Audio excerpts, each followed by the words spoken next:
Turn on, you bastard. Thank you. Hi, guys. Welcome back to the YouTube channel. You already know what time it is. It's time for another, well, I guess it's a watch along, but it's also a preview build-up type stream as well, because yesterday was an absolute mare for me in terms of internet speed. Just horrendous day. But listen, we have, I guess, found a solution to it, so it won't happen again. But yeah, this is London is not my city anymore. I'm not gonna lie to you, it's not as good as I thought it was. Absolute shocker. But big up everybody's in the building. Smash up that likes if you haven't already. Smash up all the icons. People are asking, why are we starting a little bit earlier today? That is because it is a bit of a preview, and then I'm going straight into the watch along on the very same stream, because I want to talk about the game a little bit, as I did in my preview when I recorded it and then I couldn't upload it. I want to discuss a little bit of pre-match before the lineups come out. I want to discuss a little bit what I expect, what you guys expect, and then let's see what we actually get. But for me personally, going into this game, yes, Lateness is great. Let's pick up your damn selves. Let's see what's being said. There's some contentious. There's some interesting selection headaches for Pochettino in this lineup, and I've got a preference, and I'm sure we've all got preferences. I'm going to run polls. I'm going to ask you questions on what your preference is going into this game in terms of certain positions. I think most of the 11, I think 90%, 85% of the 11 is pretty much rubbered, nailed on, pretty much predictable. I think there's a couple of positions that are up for debate that could go either way. I think left back is up for debate. I think left wing potentially is up for debate as well. Maybe striker as well, if you're taking into account Jackson's performance in the last match maybe not being his best. Early stream, damn strike. Early bird catches the worm. It was going to be earlier, as my brother King Thabz will know. But I decided to just put them together. I thought, you know what is the point in me trying to do preview stream and then literally coming back in half an hour and then doing another stream? I may as well just put it all together. We don't go anywhere. So I think Cucurella versus Levi Colwill, right? It's an interesting one. I want to start with that one because we know Brentford is a little bit of a different test to what we've come up against in recent games. If you look at Brentford, when they play against opposition that they feel is going to be a little bit more difficult, opposition that they feel they're going to maybe have to take a result from, try and, scramble a result from, they will go with a 3-5-2, right? They won't go with their 4-3-3. They won't go with an attack-minded maybe team. They'll still play their two strikers. They always play their two strikers, but they won't. They'll play their back three, and they'll sit in a low block, and they'll be a bit deeper, and they'll play those, long. They'll take the long throws and whip in the crosses and the corners. And the point is that set pieces and aerial duels and winning the ball is going to be very important. They're a physical team, and we know this. We've lost to them twice in a row at Stamford Bridge. We've lost to them, I think it was 4-1. I think Rudiger scored, or was it 4-2? Correct me in the comments. It may have been, I think it was 4-2. We lost to them 2-0 last season as well at home. They're unbeaten in the last 3 because we drew away from home as well. And I remember the away performances before that were not easy. There was a Mendy masterclass where he was absolutely unbelievable at the G-Tech Community Stadium. That was a tough game as well. So, we are recently a little bit worse for wear against Brentford, and that's because they're such a unique, tough opposition. Even going to the Etihad last season and winning, going very direct to Tony, very direct to Mbeumo, winning those aerial duels and playing off the front too. And I just feel like, for me, Cucurella has been brilliant. And I have to say this. I don't want to take Cucurella out of this team. I don't want to say that Cucurella shouldn't start. I would love to start Cucurella in this game. I just feel like for the aerial dominance and the aerial balance in this team, which is against Arsenal, we took a massive risk not playing Colwill at left back. It worked in the end. But if you see the amount of guys that were going up maybe for aerial duels, you'd look at them and say, you can win that, you can win that. There was like 2 guys and maybe 3, 2 centre-backs and Caicedo. It's not a lot. Most of the other guys were losing, aerially, maybe Gusto as well. But point is, it's not very dominant, and it's very risky, and it's very, we hope that they win it, not that they will. And against Brentford, I don't think you can necessarily take that risk. So yeah, I'm leaning more towards Colwill. And I think for me, that's the main reason. I don't think either of them are offering anything mad going forward anyway. So it is really just dependent on how you see them defending in certain scenarios. Cucurella is obviously going to be and is best as a very defensive-minded fullback. Just see him as a Aspilicueta under Mourinho playing left back in a title-winning season. I don't know. Don't see him as crossing the halfway line, and I think you'll be fine. And then, yeah, Colwell, of course, isn't going anywhere. The other one is the striker. I'm going to run a poll. I'm going to run a poll on that one because I want to see what you guys think on the left back situation. I'm going to read out some comments and then we're going to move on to the other positions. Which left back would you start? So I've given my reasoning. That's my logic to it. Yeah, that's all fine. So it's between Colwell and Cucurella because, of course, I mean, yeah, Disasi's back. I think I didn't hear anything negative in the press conference yesterday about Disasi. Maybe he'll go Colwell and Silva at centre back, but I think he'll want the aerial dominance of Disasi at centre back. And he is, he's a monster in the air, so he's gonna be a lot better and equipped for this type of game. I don't think Thiago Silva is going to be out the team either. I expect him to start. He's been very good. So recently, I think, yeah, that makes sense to me. But let's see what you guys say. All right. A lot of people are saying cucumber, Cucurella. We will talk about it. Don't worry. We'll talk about it. This is the preview part of the show, and we'll talk about it. Where's the preview? This is the preview. Indeed. More than you can believe. Listen, we recorded the preview.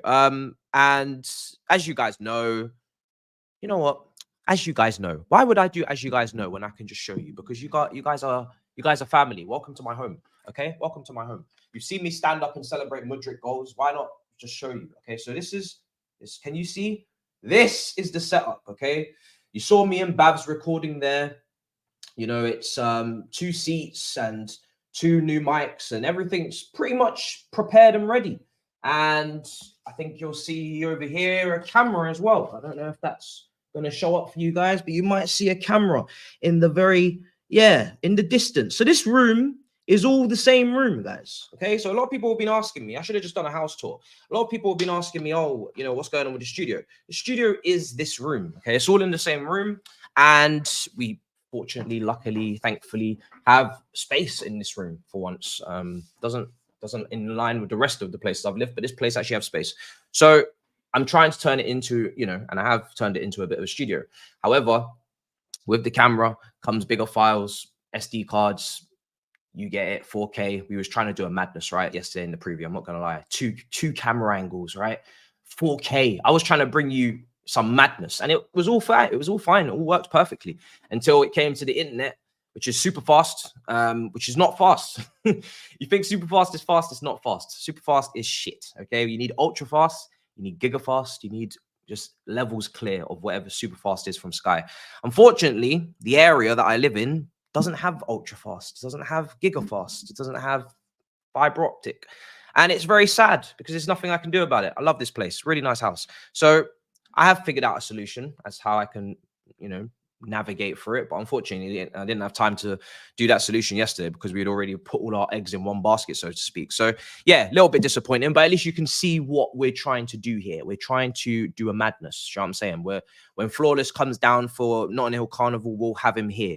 When Hussam finally flies over one day, we'll have him here. I'm trying to bring you in-person content because I think you're gonna get even better chemistry in person, and it's just leveling up. It's just trying to be better. Do you know what I mean? Pushing the boat out. So that's what we've been trying to do. It's been a bit of a slow week because I've been focusing on that, but the watch-alongs will be back. Yes, I didn't do Champions League.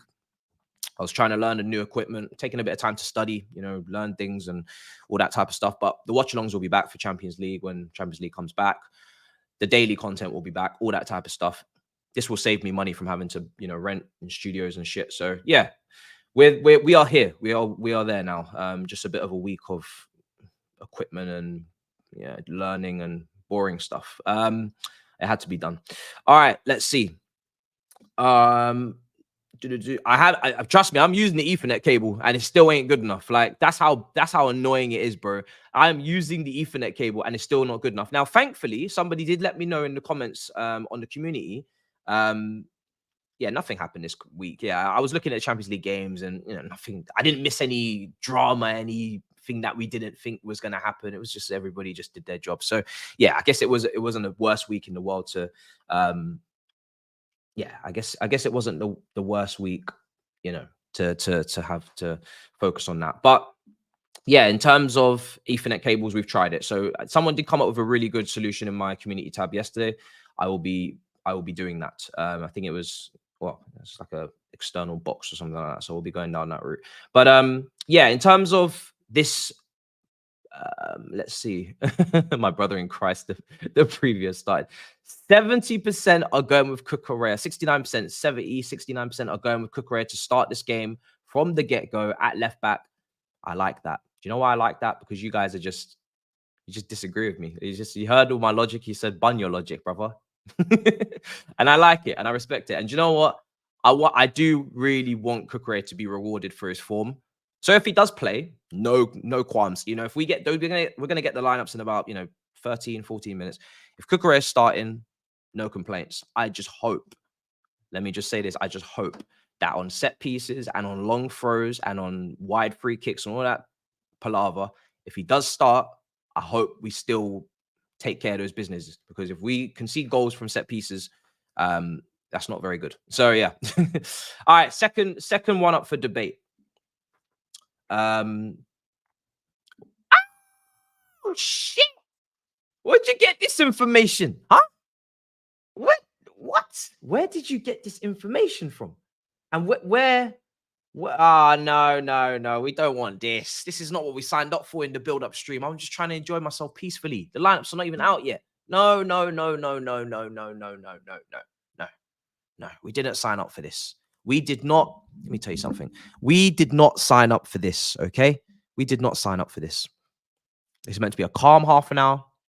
No stress. No problems. No problems. What's going on? So I'm not even really, I mean, I wasn't expecting Madueke to start. I'm not really reacting to that. I'm reacting to the fact that I'm seeing that Gusto and James are benched. So is he going to play the three centre-backs from the other side? So is he going to start Cucurella and he's going to play, is he going to play Cucurella at right back? Oh, this is quite fun, isn't it? We should do this more often. A little bit of a guessing game going on here. What the hell's going on? All right, I'm going to shut down that poll because it's pretty clear what you guys want. I'm going to ask you a more complicated question. No Enzo. Oh, Lord Jesus. I really should not have done this. This is horrendous. Oh, my God. Let me tweet that I'm live. Oh, shit. Oh, we shouldn't do this, man. Let's not make a habit of this shit. This is awful. Oh, I much prefer the shock of just getting it all in one go. Why did I do this? This is awful. Oh, God. Oh. Is this what happens? Well, it is, isn't it? They give you the lineups just in pieces before the lineup actually comes out. Oh, this is awful. Oh, my God. Oh, I feel sick to my stomach. Oh. So I'm just trying to piece together what's happening here. Leslie Okuchukwu starts with Caicedo for the height. Disasi starts. Cucurella either starts at right back or Disasi starts at right back. And then it's Silva, Colwell, and Cucurella. Leslie Okuchukwu with Caicedo, height. And Enzo's clearly needs a rest, or I don't know what's happened to him. I hope he's fine because he's not even in the squad. So that doesn't sound very good. People are saying they're going back to bed. Don't go anywhere. Okay, we will be here. We will be there. Okay. Well, that wasn't even one of my questions anyway, because I thought this squad was pretty obvious. I thought this was pretty clear. This is why I don't play FPL. Okay, that's why I don't play FPL. People ask me, why don't you play FPL this season?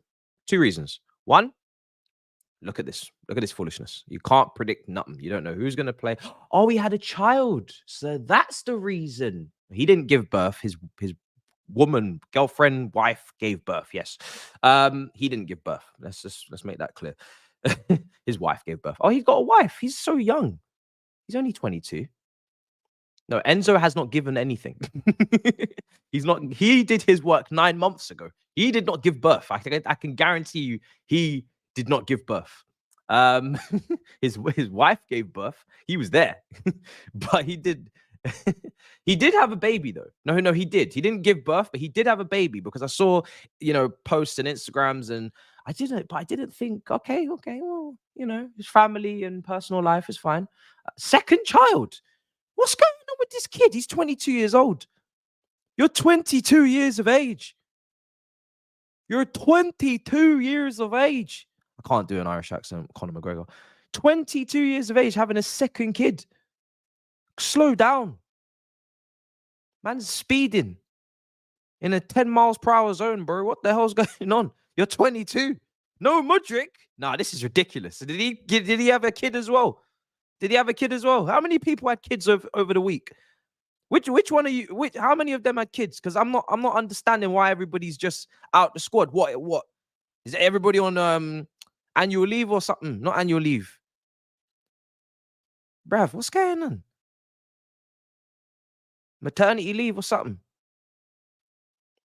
These man, yeah, they think that they're wives. They think that they think they gave birth. I'm telling you, Enzo thought he gave birth. He thinks he gave birth. So does Mudryk. Mudryk thinks he gave birth as well. Is Mudryk pregnant? What is going on? Parental leave. Yeah. He's got to go and be a dad. All right, fair enough, innit? And if we don't bag the 3 points, your newborn will not be very happy. Your newborn will already be disappointed in you. Huh? How about that? Yeah, I'm not fucking around today. This is a big day. Children are born every day. But it's not every day we play Brentford at home, is it? Huh? What are you doing? What do you think what? You think you're on holidays or something? You have a whole week off. Spend time with the kid then. What's going on? Lord have mercy. What would you do if we had 2 games? I'm joking. What would you do if we had 2 games a week? There's kids born every day. It's not even special. It's not a special moment. Brentford at home when we've lost the last 2 is very special. I tell you that right now. That's a special occasion. I tell you what's also special. 1 winning in the last 12 at home. That's also very special as well. The fuck do you think you're going? Lord have mercy. If I hear Bettinelli starts, I don't know if you man are trolling, You might be trolling now. Now I'm starting to think you lot are taking a piss. All right. What a stressful day. But yeah, congratulations to Enzo and his family, man. Hope the baby's healthy and whatnot. And I hope that we can still switch play in midfield.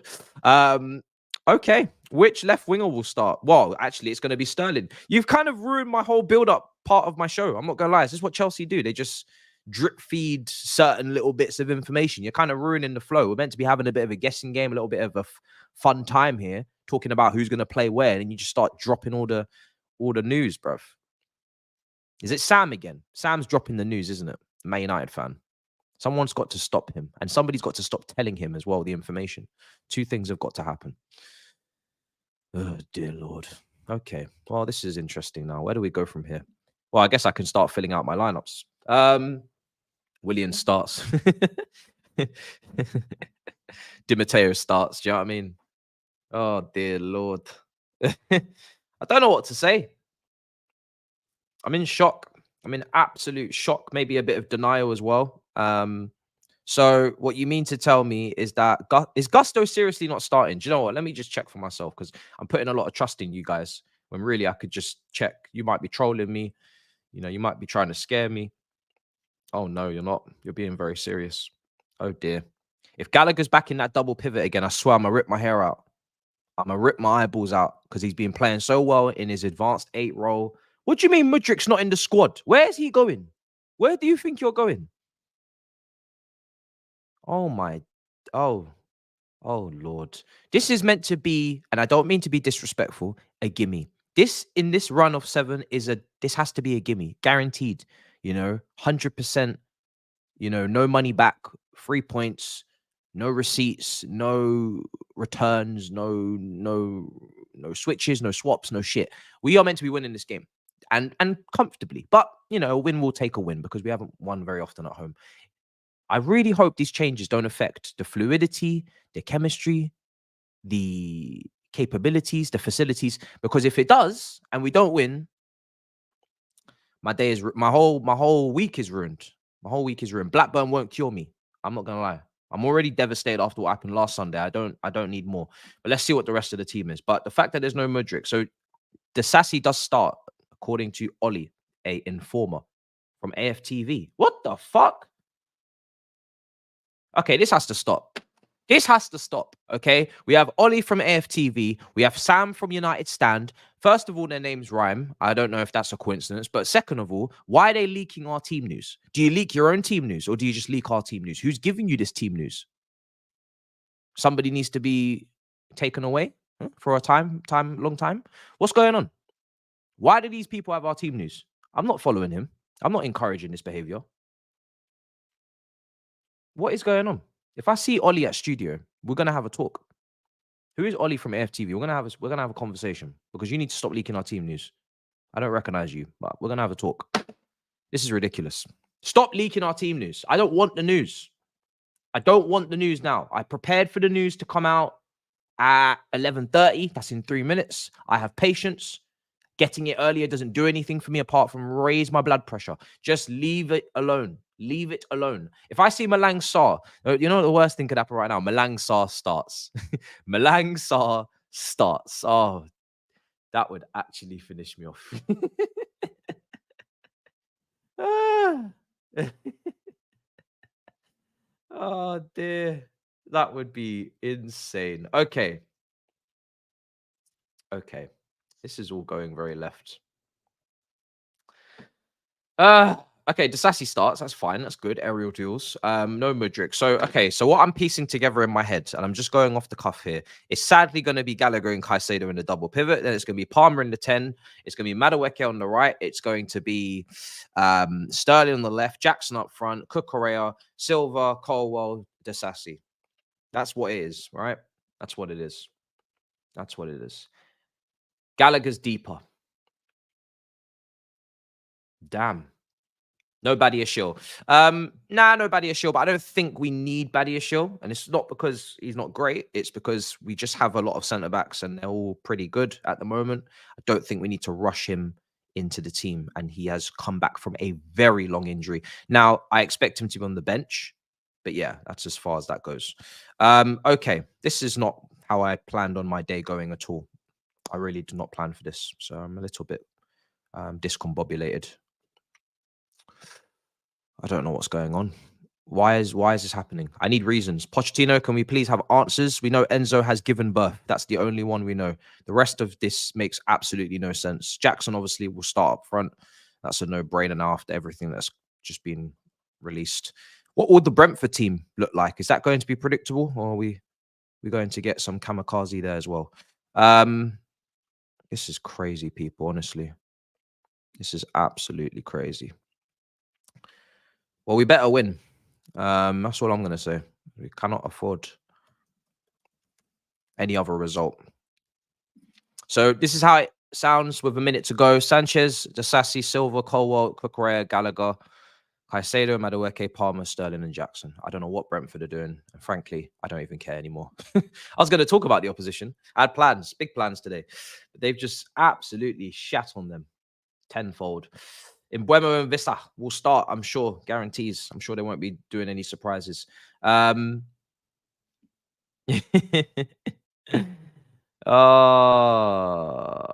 Gusto? Where is Gusto? Just Twitter, bro. Just ITKs and people that shouldn't have our information telling us what our info.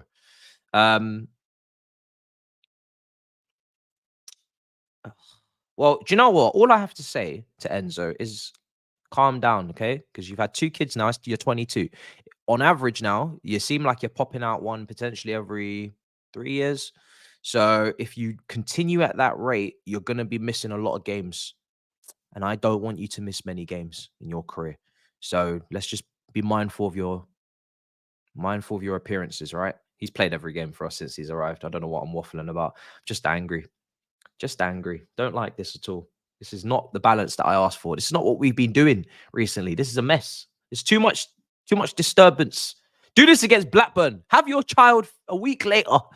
No, not a week later. 3-4 days later. Have your kid against Blackburn. We didn't need you against Blackburn. You could have had your kid then. Just wait. Is that not how it works? You don't just wait a little bit longer? Like, no, I'm not going to say that. All right. Ah, this kid better be a footballer. He better be good. This kid's under a lot of pressure. I'm not gonna lie. He's already set the stage and he's only just run out the womb. Do you know what I mean? All right. I think the team's out, so I'm gonna just the team is out. All right, so I'm gonna type it up and we're gonna get it on screen. But I'm pretty sure I've got the starting 11 correct. It's been out for 2 minutes. I'm just absolutely distraught. All right, team confirmed exactly how we said it a few minutes ago. So that team is as it states. The ITKs and in the nose and leakers are correct. They know everything, which is fantastic news. And that is your Chelsea team. So in a second, we will have your Chelsea bench arriving to you prompt, and then we'll be going to Brentford because they are second class citizens today on this watch along. No disrespect to you, but we don't care about you until we have our own team on screen. So let's see what's going on with Petrovic in goal. We got 2 goalkeepers on the bench. Why do we love this whole 2 goalkeeper on the bench thing? This is our favorite thing. Beach. Okay. Gusto. James. Gusto must not be fit. This is horrendous. This is a travesty.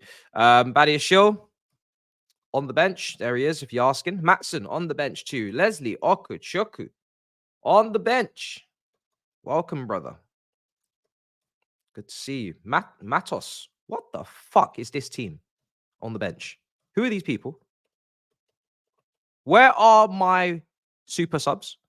Where are my, when in Incredibles, when they say, where is my super suit?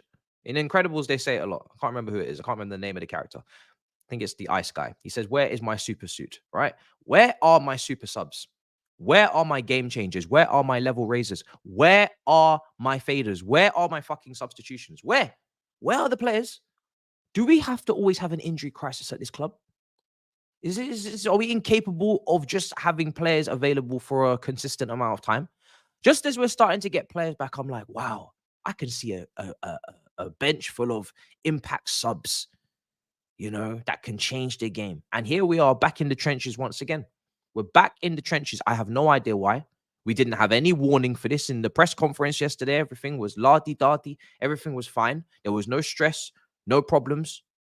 And here we are today. Absolutely annihilated by the medical team. I don't know what's going on. Why has this always got to be a drama? Main character syndrome is a disease in this club. I'm sick of it. I really am sick of it, people. Honestly. This is getting a bit ridiculous. Do you not think so? I'm going to check the comments after I save this. I think it's getting a bit ridiculous now. I'm not going to lie. I'm not even laughing about it anymore. Like, where's the attackers? Oh, so the team on the pitch have to get the job done is what I'm taking from this. Okay. All right. Well, we're going to move to the lineups. These are not the correct lineups. I am making changes. This is the preset expected lineups, which are so wrong.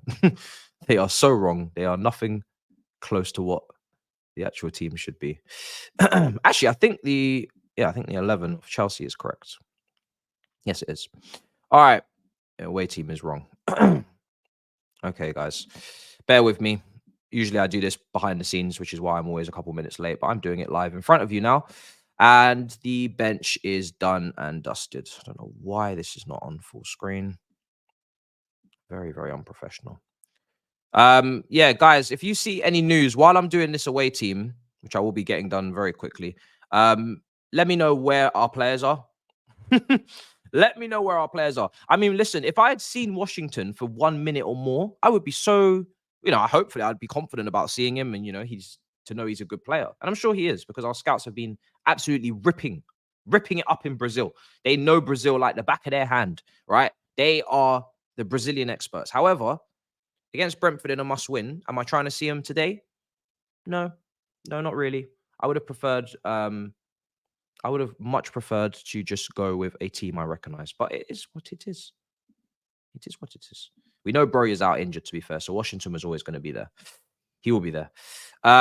Just typing up Okay, so first of all, I'm gonna run a poll just to keep you guys preoccupied while I run up this Brentford team, because we do need to know the Brentford team, respectfully to them. Score predictions. Now that the team's out, let's see what you guys think about that shambles of a bench. Chelsea win. We got a draw, and we got a Brentford win. Keep your comments coming in. I will be scrolling back up to them. I'm just typing out Brentford lineups. As you can see, they're not on the screen yet, and that is a travesty. We've got to get them on the screen. And then I will be reading all the lovely comments. I'm sure there is so much happiness. I'm sure there's so much happiness in the comments. I'm sure everybody's buzzing. I know they are. I know they are. They are buzzing. Okay. Oh dear. What have we done? What is going on here now? Okay, let's just go back. There we go. Okay. All right, opposition. So for Brentford, their team is out now. Wissa and I don't know what's going on. Wissa is obviously playing, guys, and so is Mbeumo. So yeah, if you thought you were going to get a little surprise there and you were praying for something else, don't waste your prayers. You're not going to get it. They are starting with what we expect. Okay, I don't know what's going on here. I'm going to have to come out of there real quick. 2-1 Chelsea. Bench is sad. Only Maatsen as an attacker. Why is Gusto on the bench? No idea. Absolutely no idea. Big up, brother, in the building. Much love to you. You need to give Jackson some support at the beginning of the show. That's what you need to do, Iceman. Misses due to muscle overload. Okay, if that's the reason, then fair enough, because this guy has played literally every game. Now, would have been nice if he could have just potentially been rested against Blackburn instead, but listen, it is what it is. We don't want him to get injured. That would be even worse. So we have to take it, because he does play every single game, and he's played every single game since he signed. I think I don't really remember any time him being on the bench. So yeah, this is what happens. This is what you have to deal with. Okay, well, that's not part of the plan, but hey, this is what it is, people. This is what it is. Okay. All right.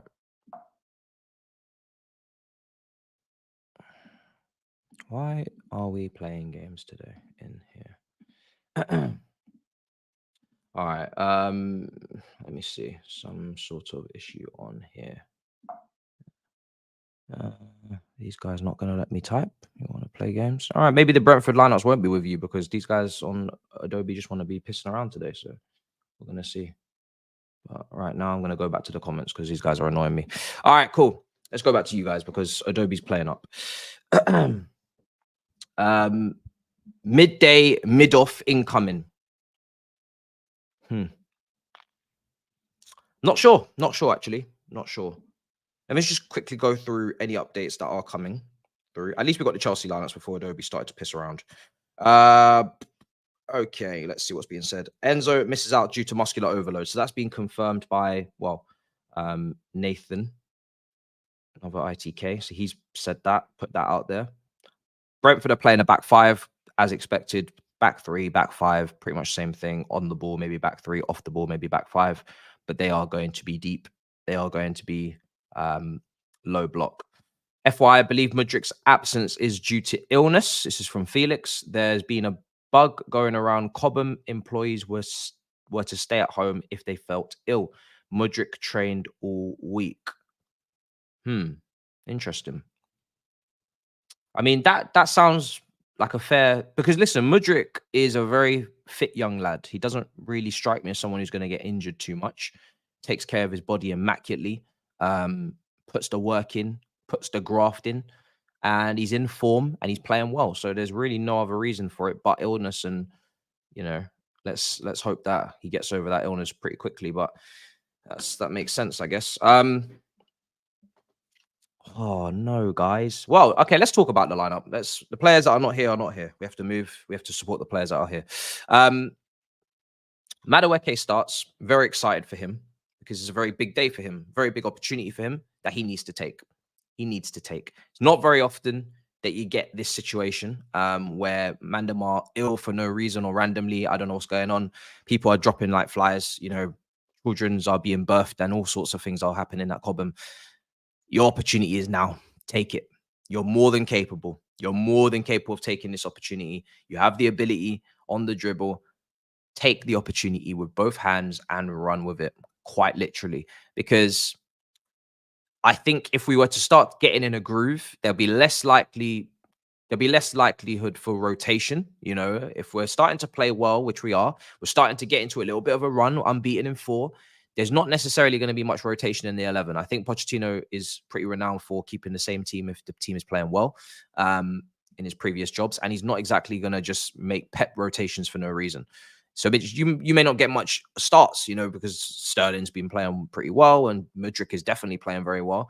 So if you don't take this chance, you can't really have any qualms about not starting again for a few weeks. So you need to take it. Good opportunity for you. Really, really perform. I want to see a great performance from Madueke today.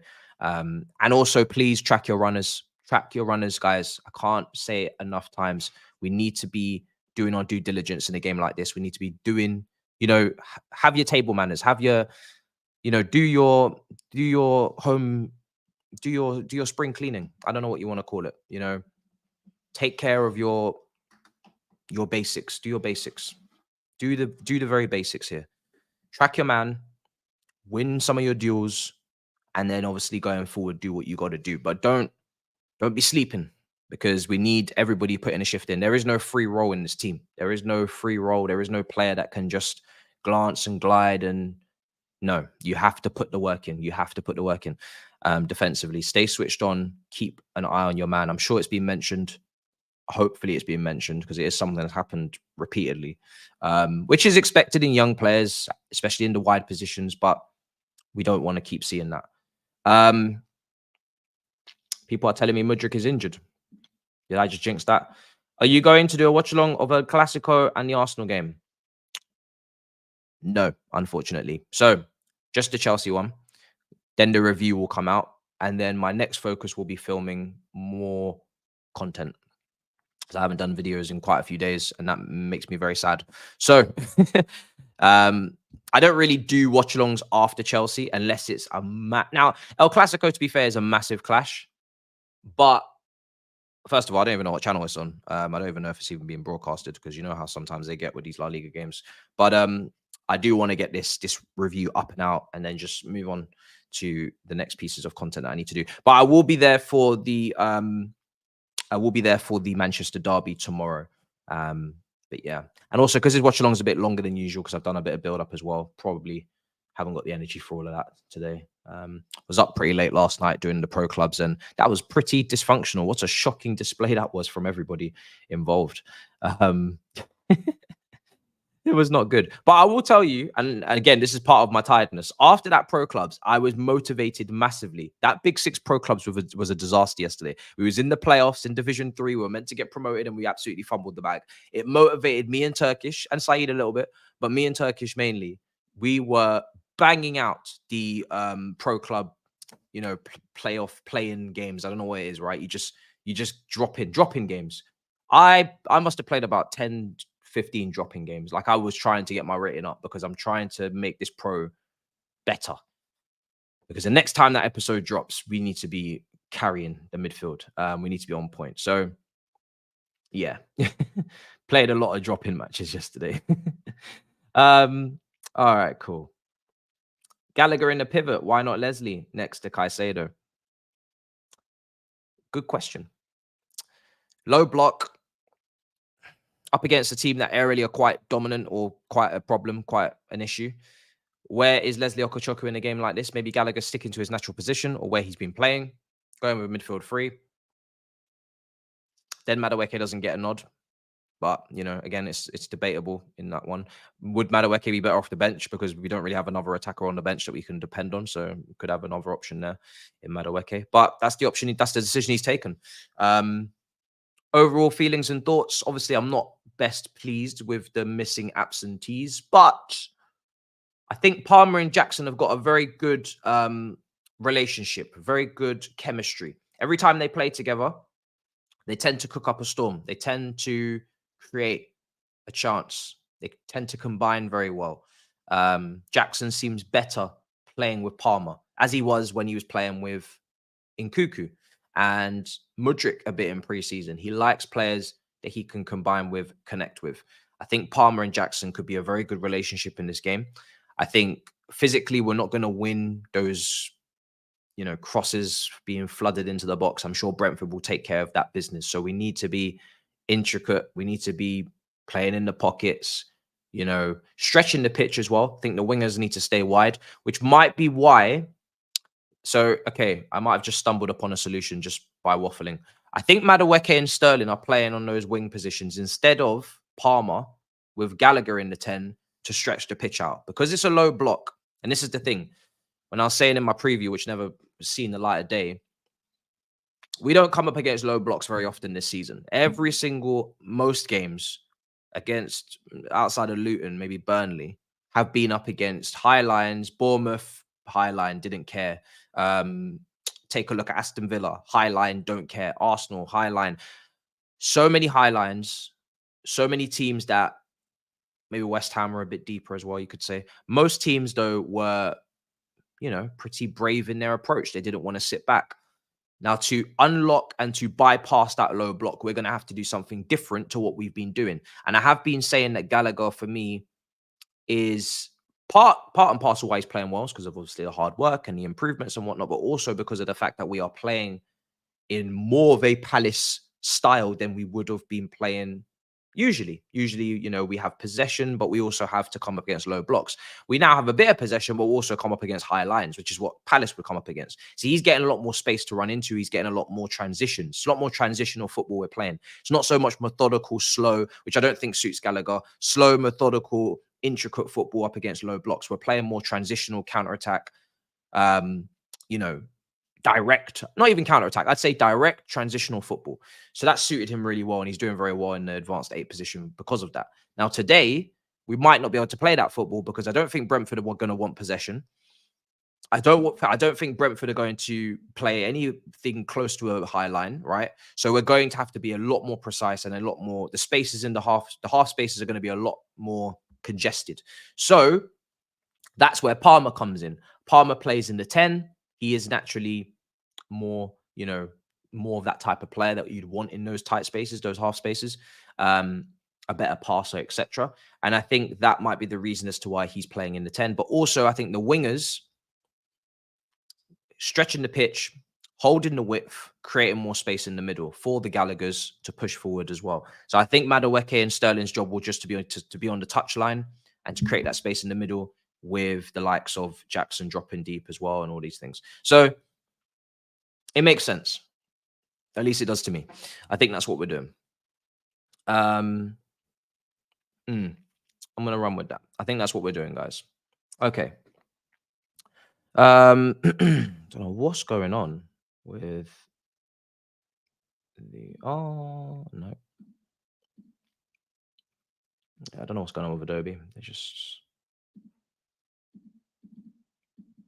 have lost their mind. Must have pressed a button I shouldn't have pressed. Okay, so that's my explanation for that, people.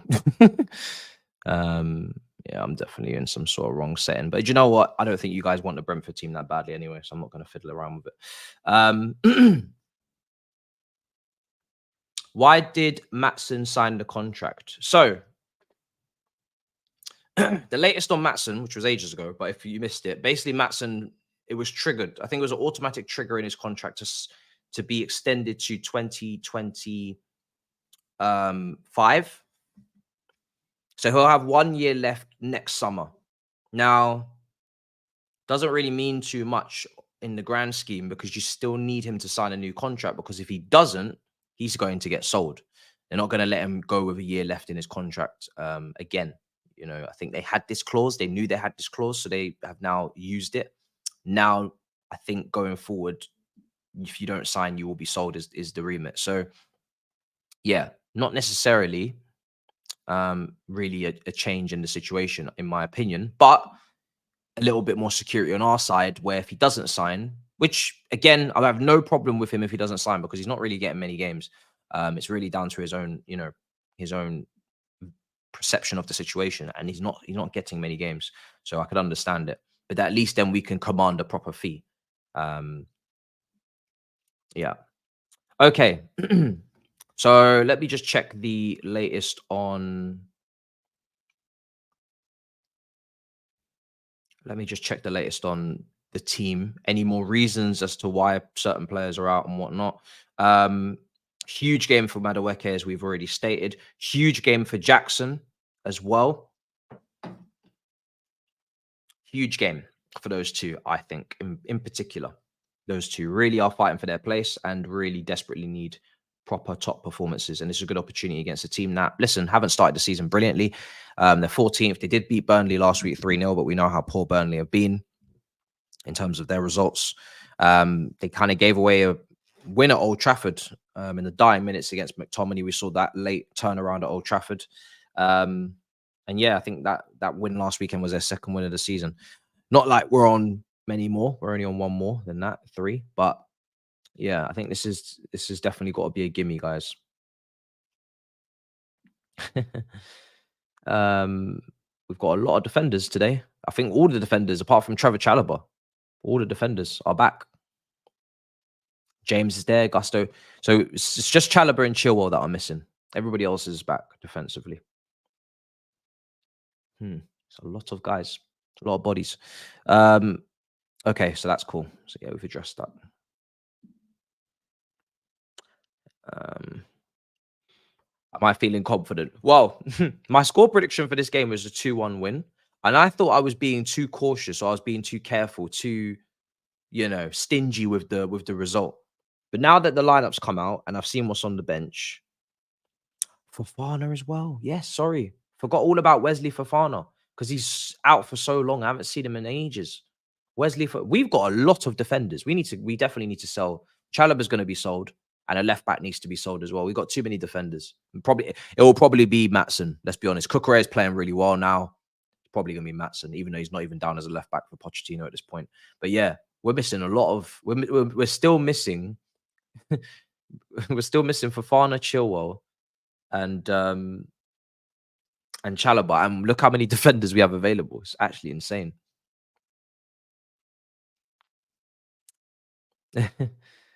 What do you think of the fullbacks? Okay, so yes, great question. Thank you for bringing that up. No attacking impetus at fullback positions. There's no attacking threat or anything at the fullback positions. It's very flat. It's very narrow. It's very defensive. And it's, again, must be due to, it must be forced. I don't think you do this on purpose. I get one centre-back playing at fullback. As I said earlier, I thought it would be Colwell because of obviously the whole height situation. Is Gusto fit and just can't play because of the height situation? He's just flipped it on the right back instead of the left back. Is Cucurella playing right back with Colwell left back and then Disasi in the middle next to Silva? What is actually happening? That could be the case. We've seen that before. We've seen this back four with it the other way around. That could easily be it. We're going to find out. That's the beauty of this. We're going to find out in half an hour. However, yeah, it's very flat. It's very defensive. It's very set up for set pieces, which I think is important. But going forward, it's not going to give anything impressive unless it's a set piece as well. So what we do need to do is we do need to push Gallagher forward into the half spaces. We do need to get Gallagher taking those shots from distance if he can, but also just, again, helping to create, helping to overload, helping to overlap on Gallagher. I think that will be key. I think it will be absolutely key for Gallagher to overlap on Madueke. Palmer will be playing the 10. So yeah, Gallagher more maybe to overlap on Madueke if he cuts inside, which Madueke probably will. So we're going to need some width somewhere. If Madueke is going to cut in, Palmer's already going to be in there as well. We need someone to give him an overlap on the right so he actually has an option, even if it's a decoy, just to give him, a bit of a helping hand on the dribble 1v1. And I think Gallagher will do that today. I think he'll be the overlapper that will stretch the pitch out as well. We've seen him do it with Palmer in previous weeks. He'll probably do the same with Madueke today. So that should help that side. On the left side, there is no help. Good luck to you, Sterling. You're gonna have to have a little bit of an um, individual performance. I was looking at Opta Analytics yesterday, and they show the zones that you've dominated this season, and we have dominated most zones. The only zone we haven't dominated is the left half space and the penalty box in terms of, in general, where do we have more touches than the opposition? The left half space on our side, where Nkuku or Carney will play, and the penalty box, which is, expected. Tottenham definitely had the best sheet out of everyone, and obviously Maddison plays in that type of position for them. But yeah, we're definitely missing that profile because we haven't really got anybody to connect with Sterling, it seems, today. Unless it will be Jackson, but then there'll be nobody in the box, which has been the problem. Been dropping deep a lot, but that's because maybe there's profiles missing. Noni and Palmer played together a lot in the under-21s for England, so maybe that cooks. Yeah, I think it could, hopefully. They know each other very well, so no reason to think it can't. I think they should know each other's games very well at this point. They should hopefully have chemistry. So yeah, that is definitely the hope. I can see what you're saying there. I agree. Let's see if it comes to fruition, but hopefully, bro, you definitely got a point.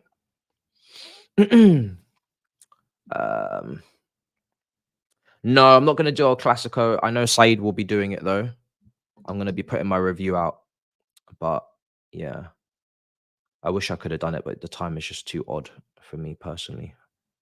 I don't know the other fighter. I wanted Fury versus Usyk. I can't lie to you. I wanted Fury. So if it was Fury versus Usyk, I would definitely do a watch along for that because I am invested in that matchup.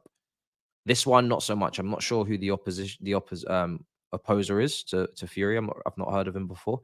But yeah, let's see if it's a good fight. But I won't be covering that one. Hopefully. What's up with Enzo? People are saying, let's see. Broya out. Broya's out now. We got 2 random bread on the bench. Just got a lot of attackers missing. It's insane. Carney's still missing. So no Carney, no Nkuku, no Broya. Yeah, I think those 3.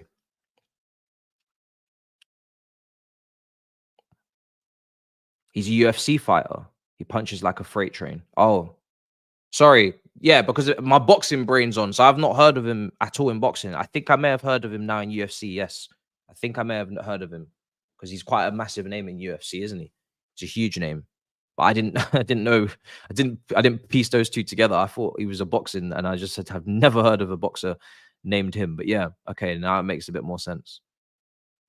Which is, again, partly, I don't know. These matchups are interesting, but I do want a proper fight right now. I'm not gonna lie. After watching what I watched for the KSI versus Tommy Fury, Logan Paul versus that guy as well, the social media madman on Twitter, I just want a proper fight. And I'm not even one of these boxing traditionalists. I'm a casual. But I'm a casual, but I want to see a proper fight now. Like, I'm actually tired. Like, I've watched Joshua Klitschko. I've watched, Fury Wilder. I've watched, Usyk. I want to watch proper fights. I'm just not asked for these matchups, these mismatches from different sports and these social media fights. I want to see a proper fight now. Like, I've had enough. I want to see a proper fight. So yeah, I'm not really here for anything else right now. I'm actually genuinely tired. Just give me a fight. Give me a top fight. Give me a quality, high end, 2 of the best in the business, in their weight class. Give me that. Preferably heavy, because I prefer the heavyweight division, of course. I just want to see the most power possible. But just give me a top end fight. Because, bruv, we've had Mayweather, Ricky Hatton. We've had so many blockbusters. I'm going way back for that one, right? And I'm a massive appreciator of the Holyfields and the Arleys and Lennox Lewis. And, you know, like I said, I'm a casual, but I know my big hitters. I know my big hitters. I know my top dogs.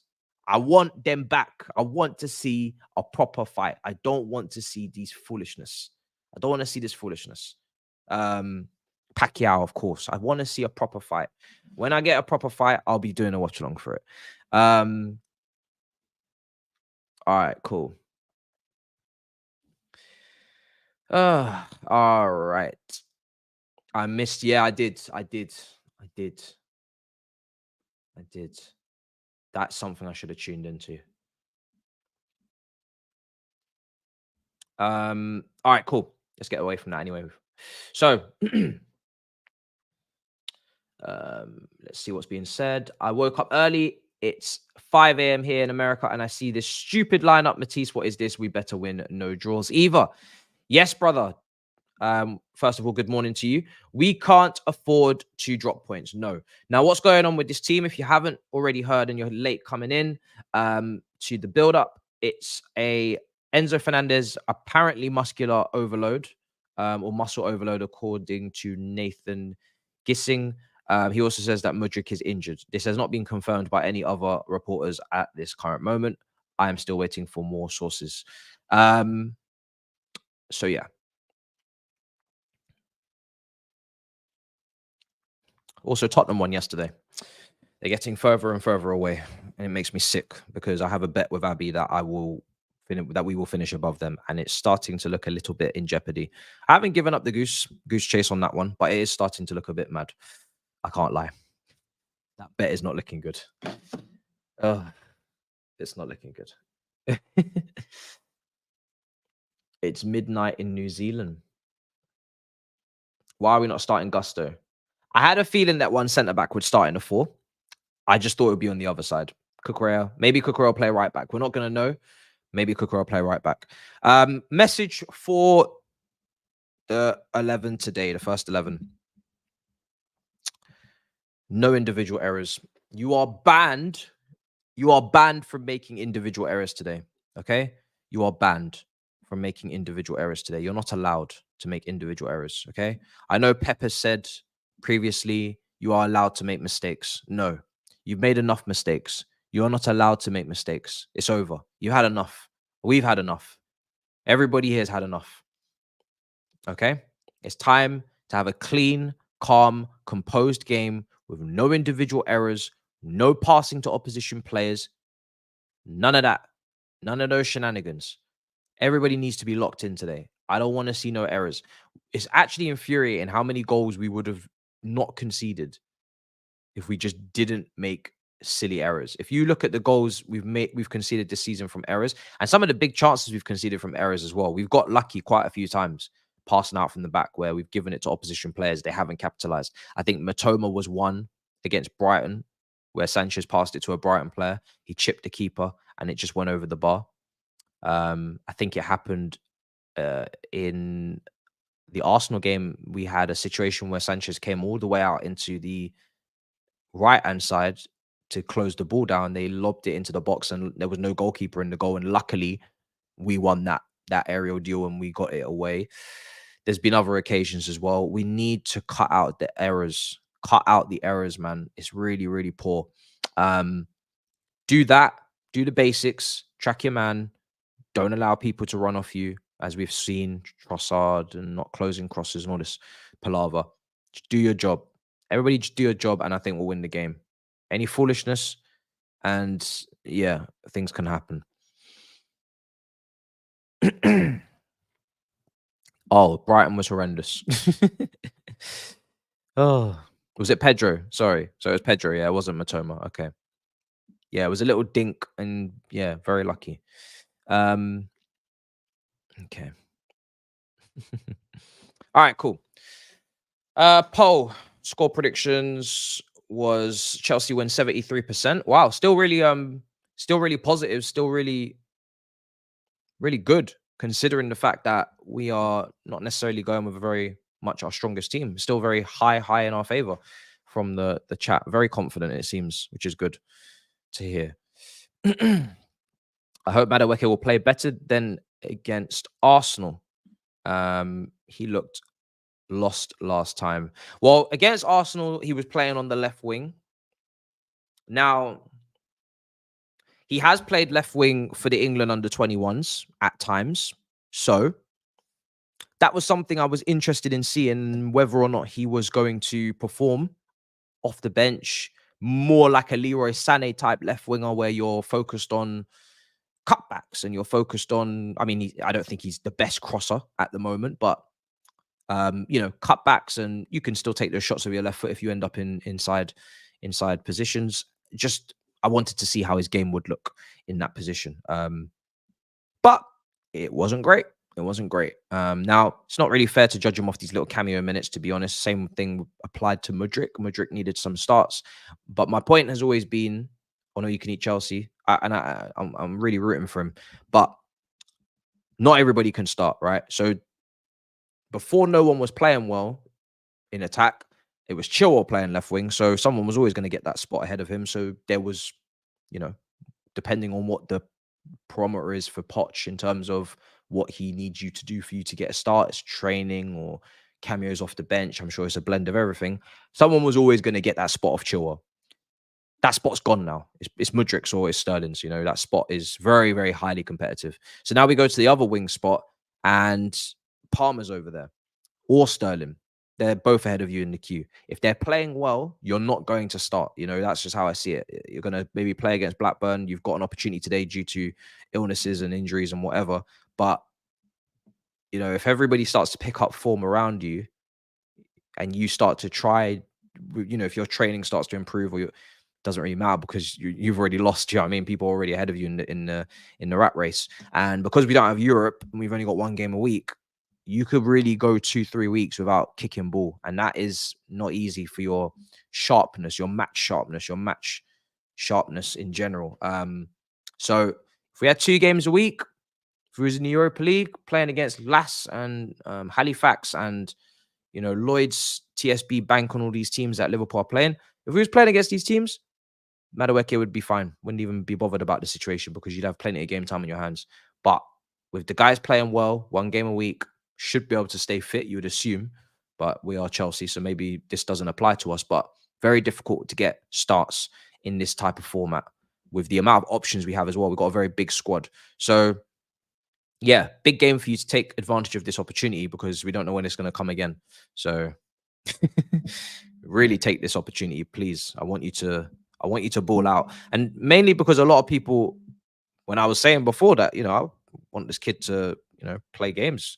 Like, nah, especially rivals are like, this guy's trash. He's not good. I very much like this squad. I think it's a very likable team. I like all of them. There's no Lukaku here, so I like all of them.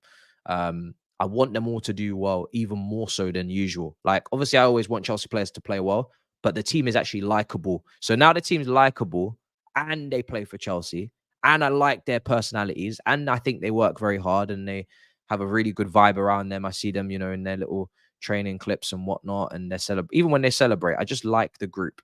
I really like the group. I spoke about it before. Very little things, but Disasi, whenever he celebrates, he's always trying to shine the light on the person, get the crowd up. I just like these little things that I see from these guys, personality wise. I just really want them to do well, even more so than usual. I really want, because if they do well, we do well as people, as a community, we win games, we get to have chest, but also we get to absolutely, run riot on the rivals who have cussed out so many of them already and judged them much earlier than others. None of these guys basically have done a year in the Prem. None of these guys have done a year in England. Most of these guys signed in January. Most of these guys signed in the summer. And most players get a year. Most players get a year to bed in and to acclimatize and to get used to things. Not here. Our players have been getting slandered 3 months in, that logic doesn't apply anywhere else. So I really hope that they that they smash it, because it'll be fantastic to throw it back in the faces. Let's see what else is being said. Man said passion merchants. Yeah, I heard that as well. That's what I'm saying. This is precisely what I'm saying. I heard someone said, "Who is Marlo Gusto?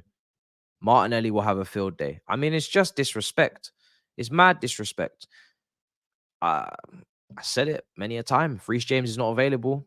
More than happy to have Marlo Gusto starting because he's very, very good and he looks like a very high potential fullback. Looks brilliant. Defensively, he's been very resolute, very, very strong so far this season, so far in preseason before that as well. We've got players like Angelo Gabriel that others may not know about outside Chelsea. Cassidy's doing very well on loan as well. I really, really see some serious talent is coming through. And a lot of people are gonna have to hold, they're gonna have to hold that, you know what I'm saying, in relation to judging some of these players earlier than they should have. He did let Trossard score. It was a lapse of concentration. But when you watch the game, he made one mistake. Most players in the game will make a mistake. Most players may not get punished for that one mistake. He made one error the whole game, got punished. It's a cruel sport. It's a cruel sport, but most of the time that doesn't happen. You make a mistake, especially if you're not a goalkeeper. You make a mistake as an outfield player, someone usually covers your ass and you're fine. Nobody remembers, right? You make a mistake, one mistake in the whole game, and they take it. It's a shame. But he still had a really, really good performance. He had a really good performance. It's just unfortunate that, unfortunately, that one moment he didn't track a runner. It was the moment. Because if Trossard doesn't score that, if he hits the side netting, we're saying Gusto had a masterclass, really. Let's be honest. I am anyway. Because it was a top performance. It was brilliant. And Martinelli is one of the best wingers in the league. So you've been run ragged by him, or not run ragged, but you've had to put a serious shift in against him for a long time in that game. And then they're bringing on a fresh Trossard as well. And we know he's a very good player. If you were to lock them both down, I mean, come on. As a 20-year-old, people that didn't even know what his name was, disrespectfully in previews on the Arsenal side, he locked down both Martinelli and Trossard. Yeah, I'm not gonna lie. A lot of apologies would have had to have been made. Lucky he didn't have a masterclass. All right, let's see. He is 20. Yep, he's 20. He's young. Confident you beat Tottenham. Not confident because I don't look at Tottenham and think, oh, that's not a team that's playing well and we can just go over there and beat them. Like, it's going to be a very tough game.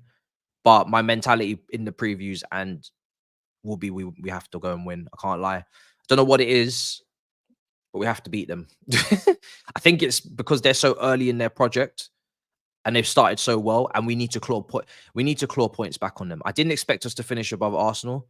I do not expect us to be way adrift of Tottenham this season. I just think that just doesn't look good. We need to humble them. We need to bring them down a peg. Ange Postecoglou needs to taste defeat. That Tottenham team needs to taste defeat. I don't know if Basuma picked up a booking yesterday, but he probably didn't. So he'll probably play. Otherwise, I would have heard about it. We need to beat them. I'm not even going in this. We need to get something from the game. We need to beat them. So if you were a little bit if you're a little bit annoyed with my approach for the Arsenal game, where I said, listen, I probably think it's going to be a draw, and Arsenal are quite far along in what they're doing. We've also got quite a few injuries. We don't know who's going to be available. I think this is probably going to be a draw. I'd love us to win, but I don't think we're going to win the game. We actually played a lot better than I thought we did. Thought we would. We still didn't win the game. My attitude against Tottenham is going to be just all guns blazing. We need to win the game. Like, I just hope people are going to be available because today a lot of players missing. But yeah, they need to be back for Tottenham because we need to beat them. We need to beat them. We need to beat them. All right. So yeah, confident. I mean, as I sit here currently with these players that I have missing right now for this game, no, I need players back. But yeah, when that game comes around, I hope players will be back by then. I say this every single week. Hopefully, players are back, and yeah, if they are back, then yeah, hopefully we win. We can win the game. I think. Just need to. Do you know what? It's like football doesn't have to be So predictable. It doesn't have to be so. It's not played on paper. It's not played on the form sheet, or it's not played on. Just have a masterclass that day. That's what I'm asking. You're not favourites. No. Tottenham are playing well. Yes. Have a masterclass that day. Drop masterclasses that day. That's all I ask. Everybody drop a masterclass that day. Don't have to be better than them this season so far. Don't have to be playing better football than them so far this season. That day, though, you do. That day you play better than them. That day you play better than them, and you play better football than them, or you have a masterclass against them and you win that day. There's teams lower in the league with less resources that will pull off shock results. And us going to Tottenham is not really, it shouldn't be this, big, massive, oh, what a challenge, underdog status. No, go there and do damage. Go there and win, man. Go there and win. Not this worries me going to Tottenham. I'm sorry. That name in itself, I can't do it with them. Tottenham, no. It's going to take a long time for Tottenham, because right now I see it as an elephant on top of a tree, even though they are playing very well. And I do think what they're doing is pretty sustainable. It's not like Antonio Conte last season when they were just coming from behind.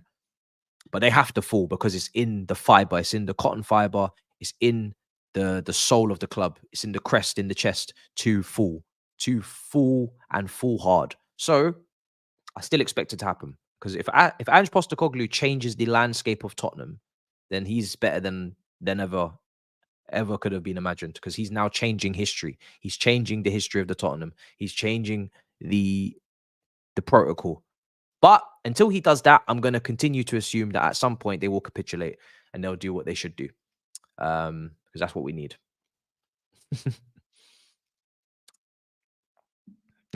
That game will be, yeah, it will be. That game will be. All right, kickoff is in 12 minutes. Smash up the likes if you haven't already. Smash up the subscribe button if you haven't already. Nearly 2,000 of you in here today. Early kickoff. Very, very excited. Not nervous at all. Why would you even ask me that? Why would I be nervous? What a silly question that is. Don't be so silly. People do know that CFC have beaten Spurs every time in their stadium. Only lost last season because of that disgraceful season. Chelsea versus Spurs means one thing to me: 3 points, nothing less. Speak on it, Kingsley. Love that. And again, great point. Our record against Arsenal was atrocious. That also played a part in my confidence levels. When you have lost 6 out of the last 7 at home. Is it 6 out of the last 7 at home? No, 6 out of the last 7, sorry, in general, not at home. That would be even worse. 6 out of the last 7 in all comps. Very difficult to find chest. And you're plagued with injuries, and they're not. But Tottenham, our record against them is not bad. Last season, our record against everybody is bad. So we don't even take into account last season. I don't care about last season. Brentford, we lost to last season. We lost to everybody last season. But our record against Tottenham's not bad. We know how to beat Tottenham. That's one thing we do know. So we're going to have to do it. And we're going to do it for Poch. And Poch needs to do it for himself. You're going back to Tottenham. They're going to boo the shit out of you. I know that for a fact. They're going to be just awful to you. We need to beat you. We need to beat them. We need to shut them up. And we need to put them in their place that day. And I need that. And I think we deserve that. And I don't know what. There's no clip. There's no clip to it. There's no clip. This is normal convo. This is normal expectations. Nobody should even be surprised. It's not a clip. This is Tottenham versus Chelsea at Tottenham Hotspur Stadium. Yeah. Pochettino derby. It is war. It is. Am I still Hussam says, I'm still a hater for Spurs criticism. Hold on a second. Did you see how jammy they were yesterday? I didn't watch the whole game yesterday. I just saw the highlights. I was setting up technical stuff for Big Six pro clubs. But yeah, I mean, I saw one of the goals was an own goal. I heard that they got a late. There was a late goal pulled back as well, but I didn't get to see the performance. But yeah, Tobes wasn't very happy that they conceded. He said it should have been a 2-0. Should have been a flat 2-0. Clean sheet, no drama at the end. I think he had that in predictions as well, so he was pretty pissed. But I'm not surprised, bro, that I'm not surprised that Palace, maybe you're saying missed chances, right? Because look at their strike force. You know, Edouard, Mateta, Ayew is not a prolific strike force. They should have signed a top. Well, I'm not going to say they should have signed a top striker. They should have signed a better striker because they've been unlucky with the injuries to Eze and Elise. But even when those guys come back, when they create all the chances that they usually do, there's nobody to finish them off. They could the only thing they could do now worse is just go and sign Mopai or something. You know, I need to get a striker. Need to get a striker. And they need to, do you know what? They need to try and get a prolific striker in the championship that they think can translate to the Prem. Ivan Toney's come from the championship, translated to the Prem. Mitrovic banged the championship, didn't bang last time in the Prem, but banged in the championship, set records, banged in the Prem. Vardy came up through the leagues, banged in the Prem. For a team like Palace, with the budget that they have, you're not going to sign a top striker. You're not going to sign a striker from another team in the league that is a very good striker because they're going to be looking to go up. You need to go to the championship, find someone prolific, and you need to take that, put faith in that, do your due diligence, bring them through, and if they bang, perfect. There you are. There's your option. There's your solution. But they need to do that because there's nobody that they currently have that I can have faith in on a consistent basis. All right. Much appreciated, brother. Brother Hussam. Big up Matisse, repping Chelsea well on the Big Six. Thank you, brother. Thank you. Been a tough year. I'm not gonna lie, been a tough year repping Chelsea, but we do it regardless, you know what I'm saying? No matter what the occasion. But hopefully today will be a win and I don't have to fight for my life on Monday because I really don't know. I don't know where we go from here if we don't win today. We need to win really badly. Joe Cole's doing some pre-match chat with Sky at the moment. Game's kicking off in about 7 minutes, guys. Scoreboards will be on screen. Brentford lineups are usually on screen. I've clicked something by accident on Adobe, and for some reason, I can't seem to edit my lineups anymore. So I'm sure I'll fix it, but I can't fix it right now. I don't know what I've done. Definitely pressed the wrong button. Yeah, Adobe's fun. You do one wrong thing and the whole thing just shuts down, just starts moving mad, and there's no coming back from it. It's quite a mess I've got myself into. But hey, at least the Chelsea lineups are up anyway. All right, cool. Let's actually switch because you've seen them for long enough. Okay. Why is this happening? All my screens are smaller than they should be.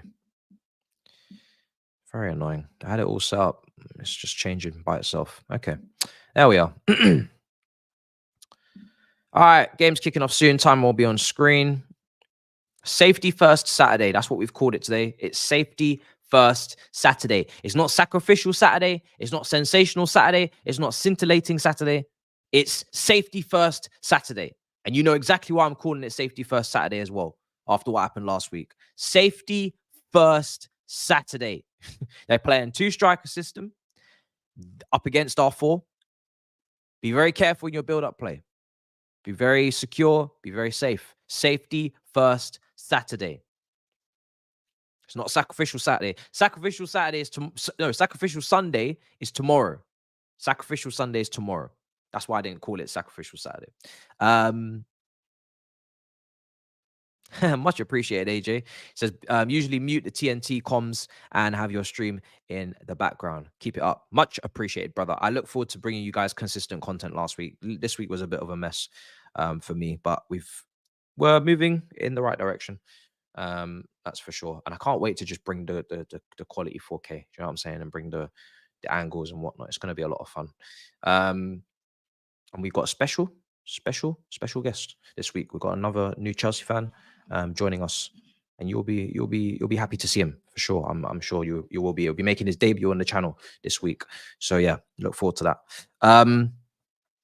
Let's see what else is being said. All right, cool. Players are just coming out now. We're almost ready to start. Timer will be ready. We will be there. We will be there, guys. Okay.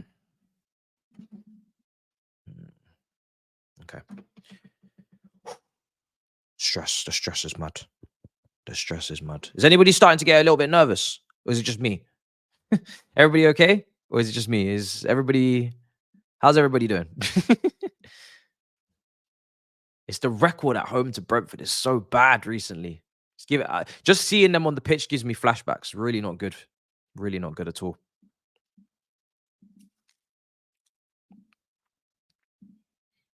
I'm nervous. Derby nerves. Yeah, I forgot. West London derby. I didn't even mention it. My score prediction was 2-1 to Chelsea. Very nervous. Derby nerves. Just you. Oh, yeah, you don't support Chelsea, do you? Is that why you're not nervous? We need minerals. We need vitamins. Who wins El Clasico?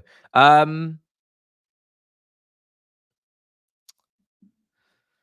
think...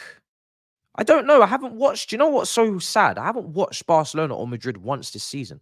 And I would have loved to watch El Clasico, but just didn't fall at a great time for me to do it. So, yeah, I would love to be able to give you a prediction, but I'm struggling because I don't know how the two teams have really been playing on a consistent basis. I've seen Real Madrid in Champions League quite a few times, but haven't seen them in the league once. People are saying Madrid, hey Jude. I could definitely just say Jude Bellingham will just do a masterclass. And to be fair, he has been on a madness recently. He has been cooking. So if he turns up and does a madness, then I mean that would be one hell of a stage to do it outright. Who's at home? Who's at home for that game? Is it Barcelona or Real Madrid? Let me know in the comments. Kickoff is not too far away.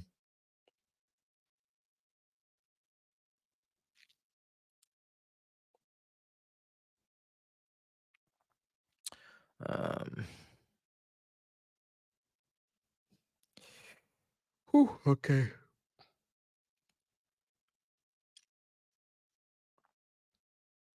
All right, we're about to kick off. This is it now. Go time. Time for everybody to pick up their shit and put a performance in. It's that simple. Enjoy the pressure because it's on. The pressure is very on. Barcelona at home. So even more of an incredible stage because he's away at the new camp for Jude to deliver. People are telling me that Barcelona have injuries as well. If that is the case, even more in Madrid's favor, right? And I think in the league, they're pretty much level. 1 point separates them. So, yeah, looking at the teams, I'd definitely say Madrid have the stronger team just on paper. In terms of Fernan Torres, not a big fan of him, but yeah, interesting. We will see. Oh, it's not at the Camp Nou. Oh, they're not playing. Of course, they're not playing at the Camp Nou this season. Yes, of course. Of course. And no Lewandowski and no Pedri. Yep. They came back in training yesterday. I think they'll be on the bench then. They're probably not ready to start. Probably not ready to start. All right. Anyway, let's get back to this. So, Barcelona got no home. Yeah, they're redoing their stadium, aren't they? They're redeveloping their stadium. All right. Minutes applause, which is for Sir Bobby Charlton, I'm sure.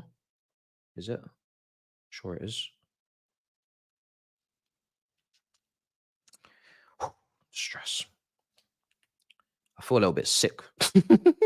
I hate watching, bro. Chelsea games are actually too stressful. I'm telling you, can't enjoy it. It's just so stressful. So stressful.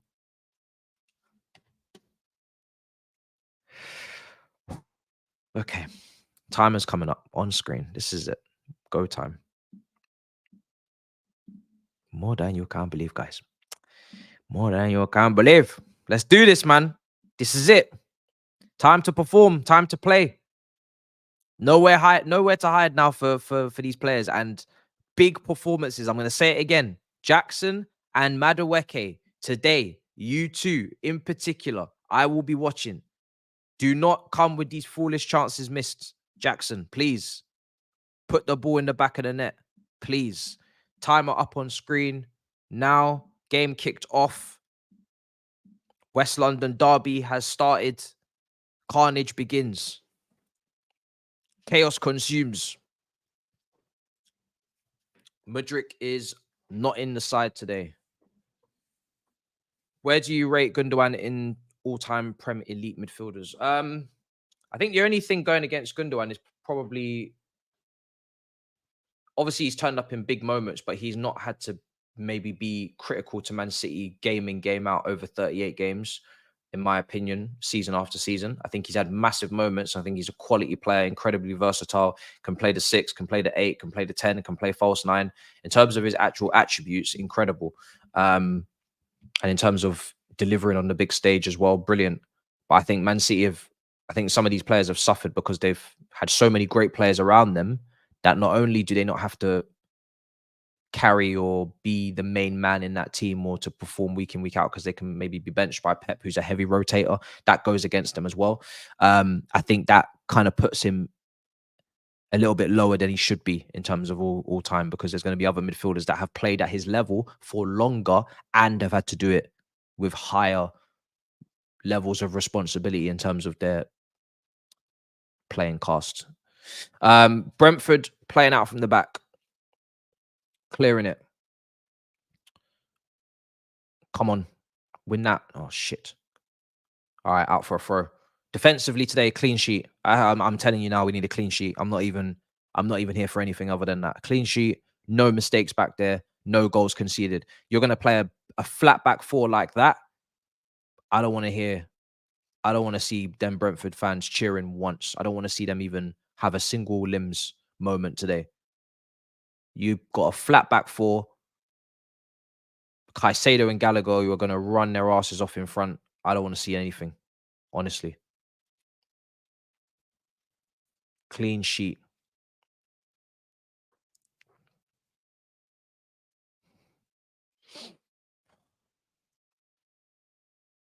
Okay.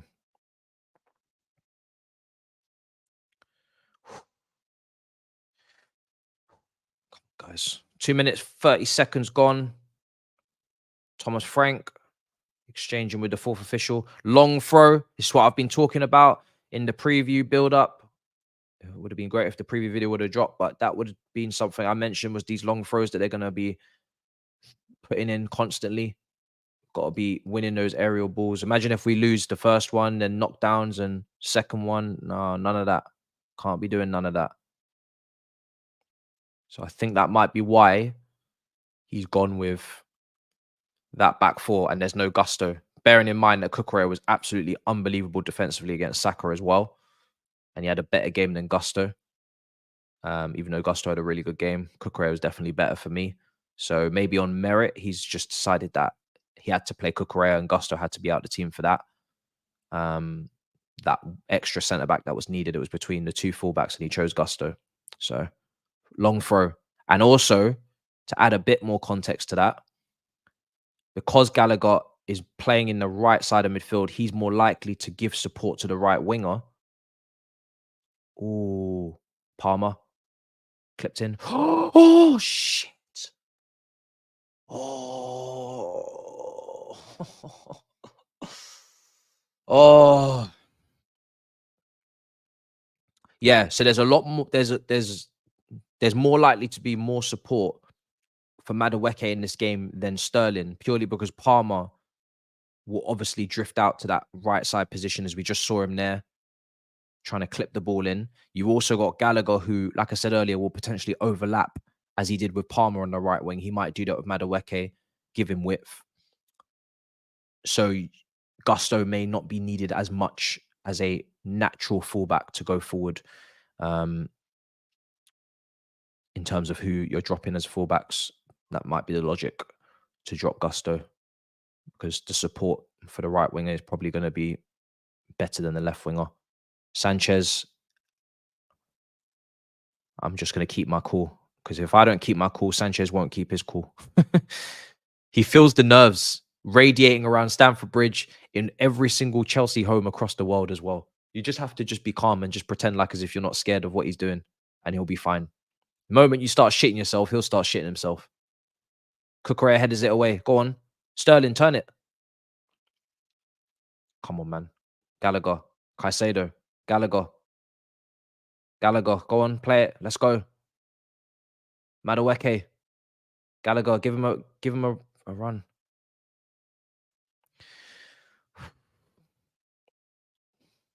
Palmer. Out to Cucurella. Loads of space.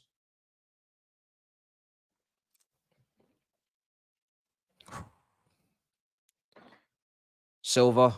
Caicedo back to Silva again. Gallagher. Oh, pressed. Wakey, wakey. Now he's giving away a free kick. Double pivot. Double pivot.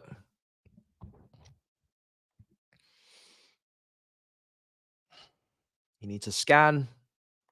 You need to scan like it's a QR code, bruv. You need to scan everything, bruv. Because this midfield is going to be combative. I think I said in the preview, again, didn't come out. I had some juicy stats. I think I said that Brentford are top 3 in the Premier League for successful tackles made. They do make their tackles. They do have a lot of bite in them in their game.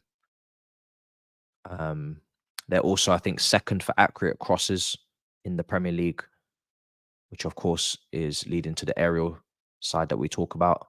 Jackson, that was an awful strike. Unlucky. And yeah, they're also first in the league for big chances missed as well, which is a good thing. So those are the things they rank in the top 3 for in the Premier League: is accurate crosses, is big chances missed, and is tackles, successful tackles made. Those are the things that they are top 3 in the Premier League for out of all teams. Wasn't expected the big chances missed to be that bad, but hey. Here's Sanchez on the ball. Please wake up. Good. Palmer.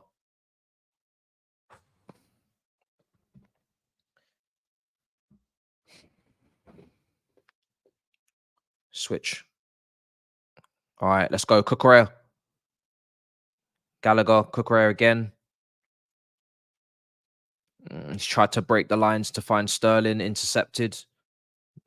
We need to press them. I mean, if we press them, they're going to go long anyway, Brentford, as they are doing. And they are aiming for Mbuemo, looking for knockdowns, looking for loose touches. And then they're going to play off that. They're not really asked about playing out from the back. So even if we press them, they will probably clear anyway. That's so. Here's Gallagher, Cucurella. Yeah, it's a fast-paced game so far. It's a fast-paced game so far, I must say, but it's nerve-wracking. Jackson, go on. But I think, regardless of what I just said about them going long, regardless, I still think we should press them, because I think we should try and play high up the pitch, man. I really do. I think we just need to be in their faces.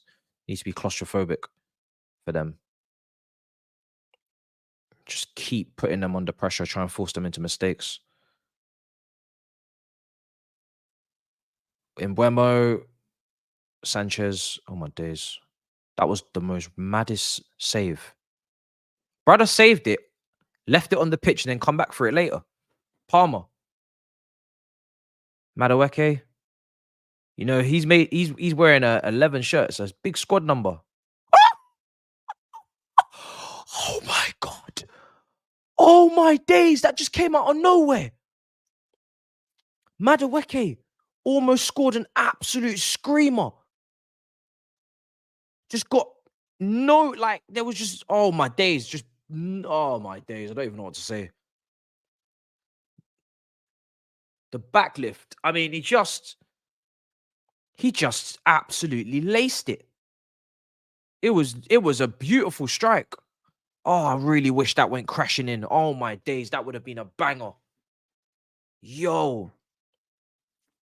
The one thing I was saying on all you could, oh Jesus, here we are now. They've just got through us. Oh my days. The one thing I was saying on all you can eat Chelsea about Madueke is that goal scoring winger. That's got to be his destiny, man. Goal scoring winger, goal scoring winger, goal scoring winger. You're a left footer, cuts in. You got to be whipping them shots in the far corner like Iron Robin. That's got to be your destiny, man. I don't need all my wingers to be the same. That's your destiny.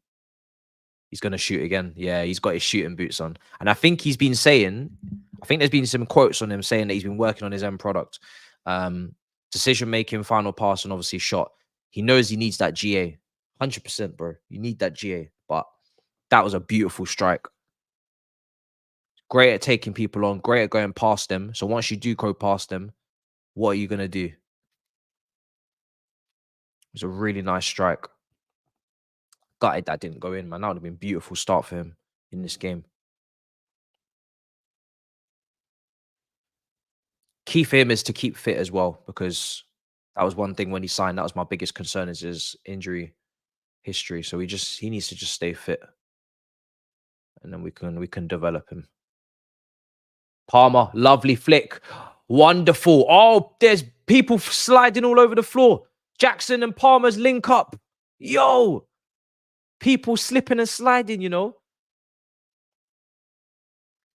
these Brentford players at a water park. These man slipping and sliding. That was wonderful link up from Palmer and Jackson. This is what I said as well. You see these two? They got a chemistry. These two got a chemistry. You guys know this. These two got a chemistry. So when they play together, I'm expecting link up. Wonderful from Jackson again, laying it off for Gallagher. He's going to take a strike. Good save. Really good strike from Gallagher. This is really good football, guys. Really good football. Brilliant strike, man. Really, really good. Clean shot. Been asking for Gallagher to chip in with some more goals. He's more than capable. Jackson's been really good playing. And this is why, and they laughed at me on the Big Six. Do you see why I compare him to Jesus a little bit? Even if you don't have to take it too far. He's obviously not on the level of Jesus, but can you see why I've made the comparisons where he's like our mini Jesus? Because his hold-up play, his link-up play, his ability to go past players is there. Just can't finish. You know what I mean? That's very Jesus. But when I say it, people laugh at me. It's like they're not watching Jackson. He's a good player. He's just not putting the ball in the back of the net consistently. Do you know what I'm saying? But he's very like, he's got a bit of a skill, a little bit of flair to him. Do you know what I mean? I don't know why people are killing me for it. It's like they're not watching him. Ooh. Anyway.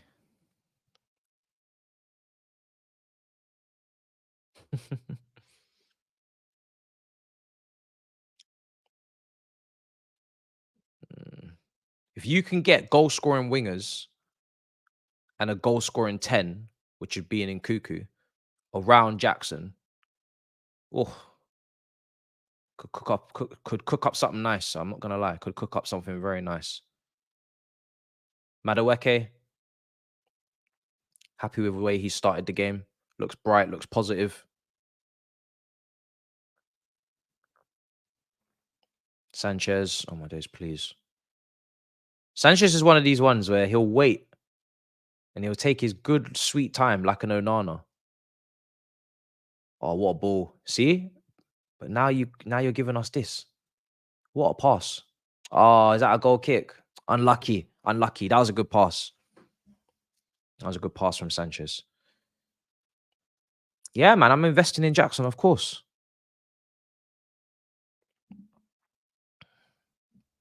You have to invest. Let's see. Just while we're taking a bit of a... Yo, Big Mac, can I have that jump after the game? Lewis, you like this jumper, innit?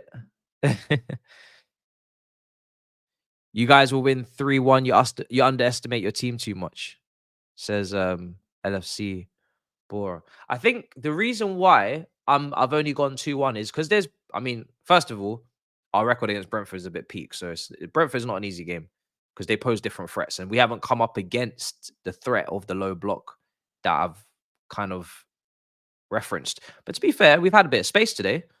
Brentford, is it me or is Stamford Bridge getting bigger? Is the pitch getting bigger? Maybe we're having a bit of an expansion along the way. Maybe without knowing that the stadium is expanding as we speak, because There seems to be a lot more space at Stamford Bridge this season than ever before. Because I don't know where it is, but we're getting a bit more space. It's weird. Anyway, I don't know what's going on, but yeah, that was my point. I thought it would be a very low block.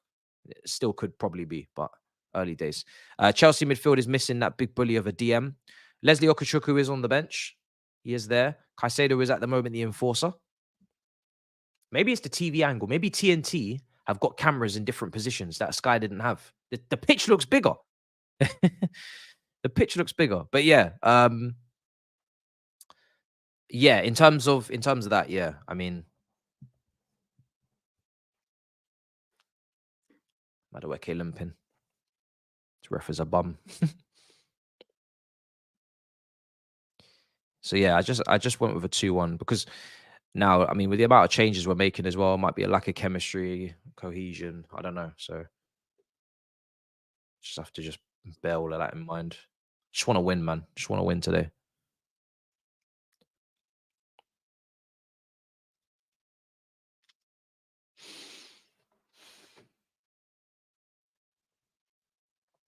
Five attempts to 2. First 16 minutes. Keep that up. And we'll be having a lot of attempts today. 5 attempts every 15 minutes. I'm very happy with that. Take those shots. Test that keeper. I'm not familiar. All I know is that he had a car crash of a performance against Manchester United. Was he not awful in the last stages of that game at Old Trafford? Is that the same goalkeeper, guys, that played at Old Trafford and made a clanger at the end? I think it is. So, yeah, I want to see him under some pressure. I've not watched a lot of Brentford games this season, but I want to see him under pressure. Yes, well done. Come on, guys, let's go. Palmer. Oh, yeah, Jackson, turn. Let's go. Come on.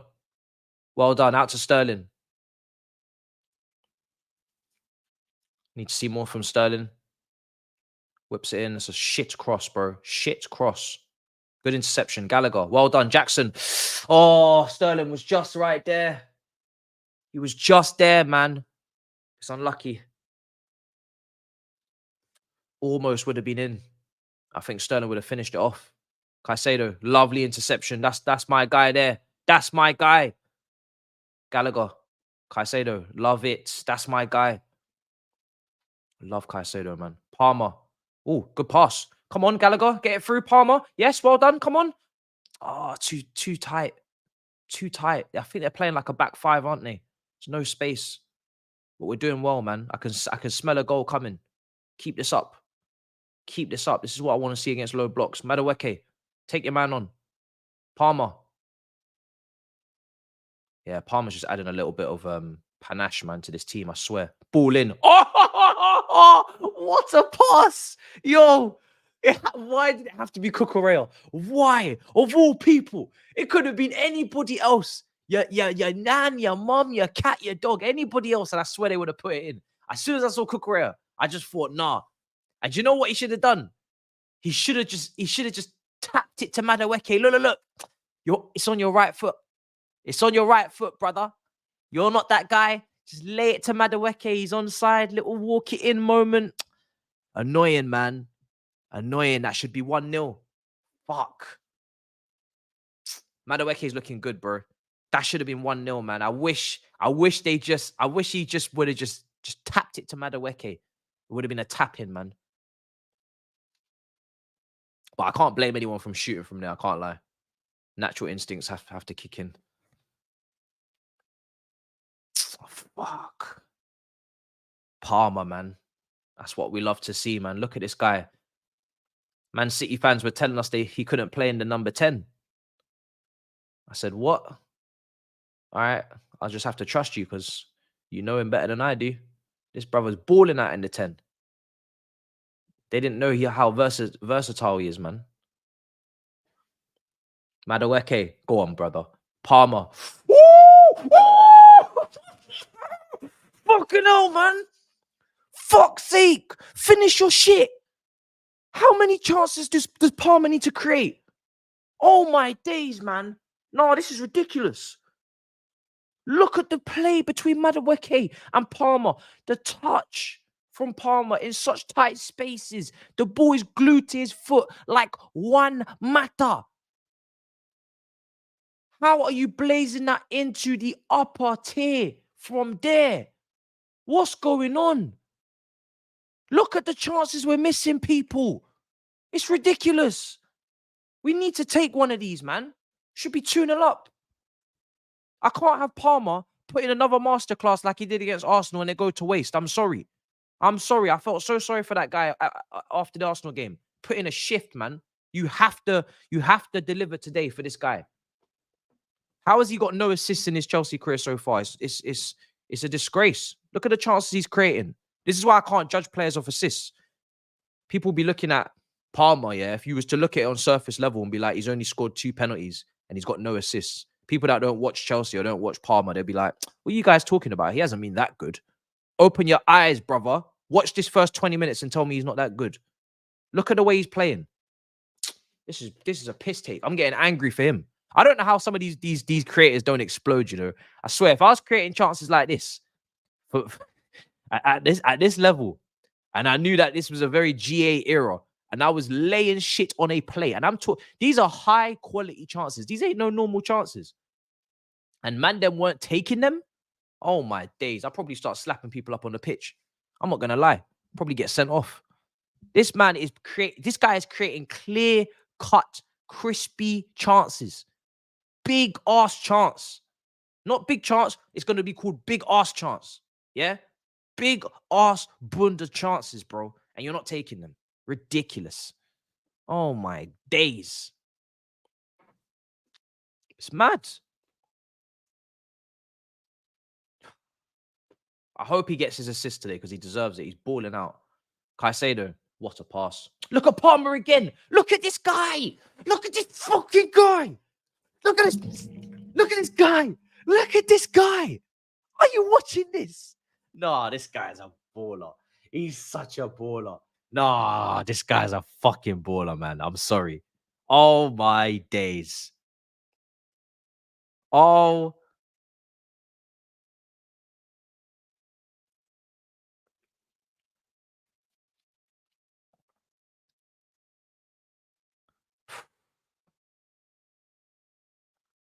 I'm sorry. I may get carried away on Twitter, but this guy is just so fucking good.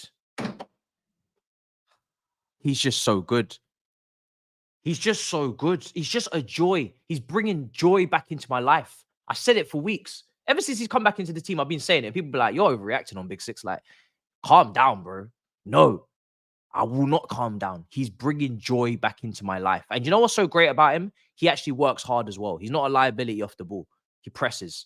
This guy is genuinely bringing smiles back onto my face. He's bringing a smile to my face when I watch football for Chelsea again.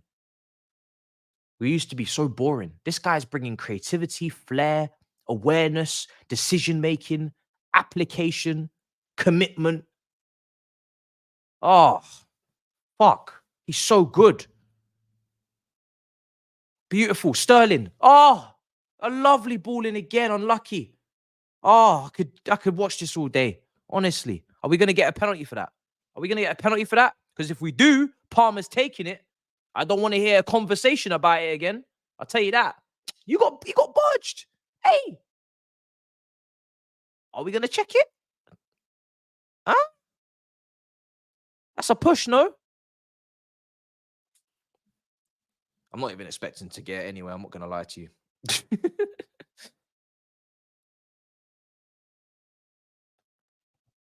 Oh, my days.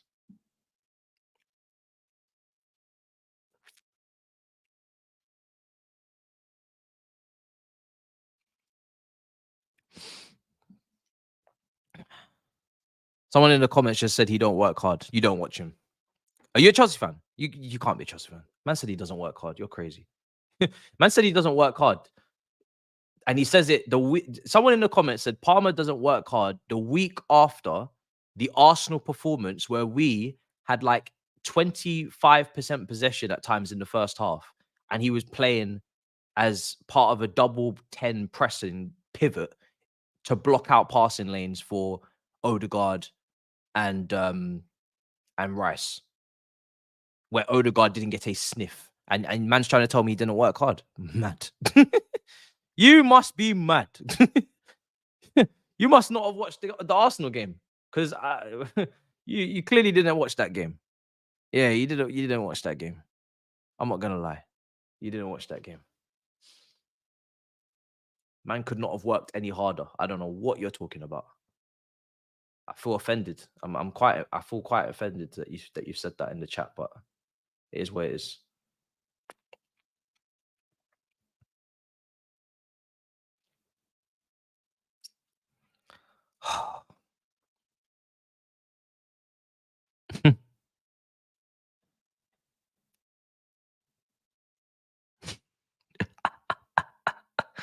That is crazy.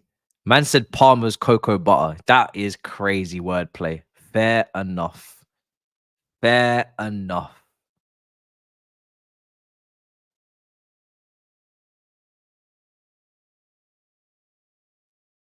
Nah. Some people said I should calm down. It's not my job to calm down. This is a watch along. It's my job to be extra excited.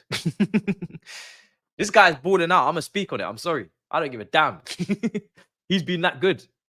He has been that good. He's scored. How many chances he created? Three. Has he created 4 chances already in 26 minutes? How many key passes? When you go back and see the stat line, I'm telling you, I'm sorry. He gonna get his flowers for the performance so far. The type of stat line he's had is a stat line that some people will have in full 90 minutes. And yes, I am starving, but I'm aware of I'm aware that I'm starving. So then when food is put on a plate, I'ma eat. No, you know what I'm saying? Man, am I saying I'm starving? Yes, I am. Damn right, I am starving. I'm hungry. I ain't had breakfast. So yeah, Chelsea over the last year. What, you're gonna put some food on the table? You think I'm not gonna eat? Come on now. I'ma eat. Palmer's cooking, and I'm having what he's cooking. I'm eating. 100%. Man's malnourished as hell. Sanchez at what's he on? He looks like he's in such control. And it's sometimes he is, sometimes he's not. Here's Levi Colwell carrying the ball well. Really good. Unlucky. Oh, well done. Cucurella. Not a great crosser of the ball, are you, mate? Unlucky. Someone needs to Reece James needs to give Cucurella crossing classes. That's what Reece James needs to do. Give him crossing classes. If you can give him crossing classes, we're up. Madueke. I'm not seeing anybody in the half space for his link up.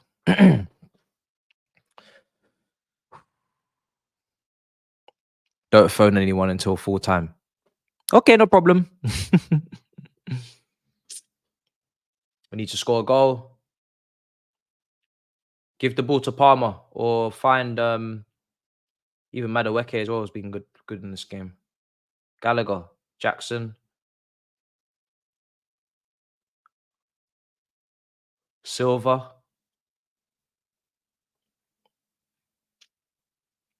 Cole Palmer.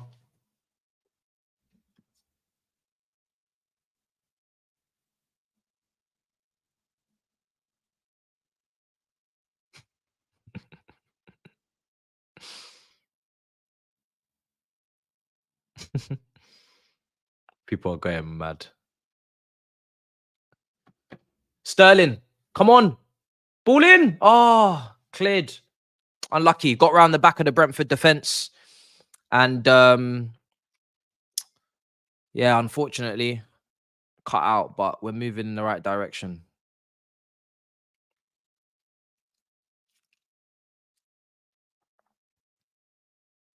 We're moving in the right direction, people. Just keep it up.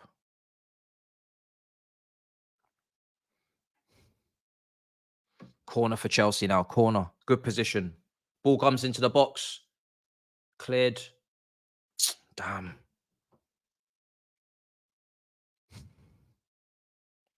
Damn. Sanchez on the ball now.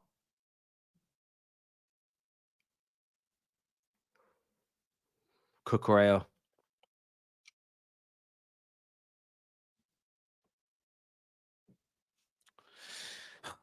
I think Sterling strokes the goose too much. Man had no energy, no shot power, no. Yo, that super chat is insane. Man said he strokes the goose too much.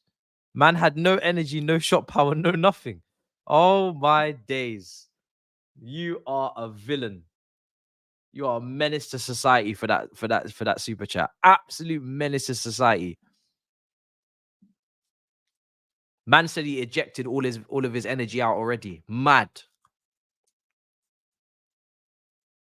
Man says he ejected, so he's dejected. Mad. Bars.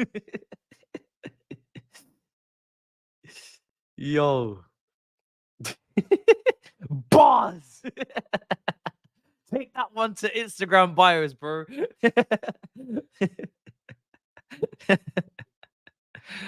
Yo, put me on GRM Daily immediately. Oh. Ejected some. No, that's actually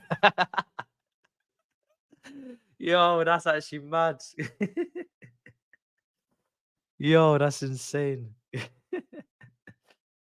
Oh, dear Lord. That's not good. Palmer, come on, man. 2-on-1. Give him some help. That's crazy.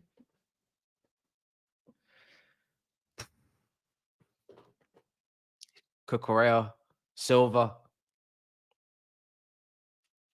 Palmer, Sterling. He's overhit it. He's overhit it. He's overhit it. He's overhit it. And that is why Sterling is a creator via the dribble and not via the cross or really the pass, but mainly the cross. There's cutbacks in him, but not the cross. He's not a great crosser. Sterling is an awful crosser of the ball. I can categorically say Sterling cannot cross the football. He doesn't have the weight of pass or the weight of cross. Doesn't get enough on it aerially. Sometimes just hits his first man, or he gets too much on it. He's just not a good crosser. He's not a good crosser at all. So we are learning. You could just tell if someone could cross a ball. You know, it's very clear. It's very obvious. Hudson-Odoi was a really good crosser of the ball. Oh, unlucky. Cleared again. Here's Silva. Sassy. Right side. Caicedo. Switching it out to Cucurella. Gallagher. Very clean game so far. Silva. Yeah, into Palmer. Into Palmer. Thank you.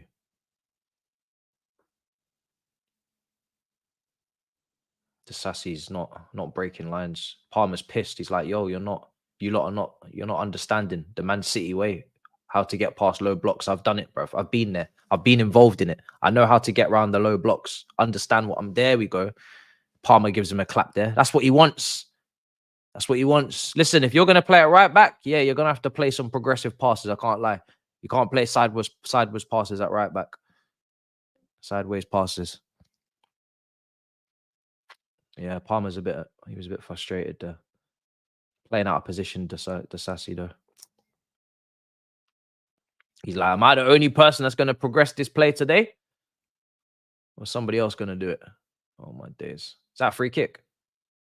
No. Okay, fair enough. Play on. We move. Gallagher, let's go. Caicedo, come on, let's move. Palmer. Ah, unlucky. It's mad, you know, how Palmer's come in and been one of our most important players just from the jump. This guy was like 5th choice at Man City. It's crazy. Just goes to show the amount of quality Man City have in their squad. That their 5th choice player is basically our whole world, our epicenter right now in this team until Nkuku comes back at least anyway. It's mad. It's actually mad.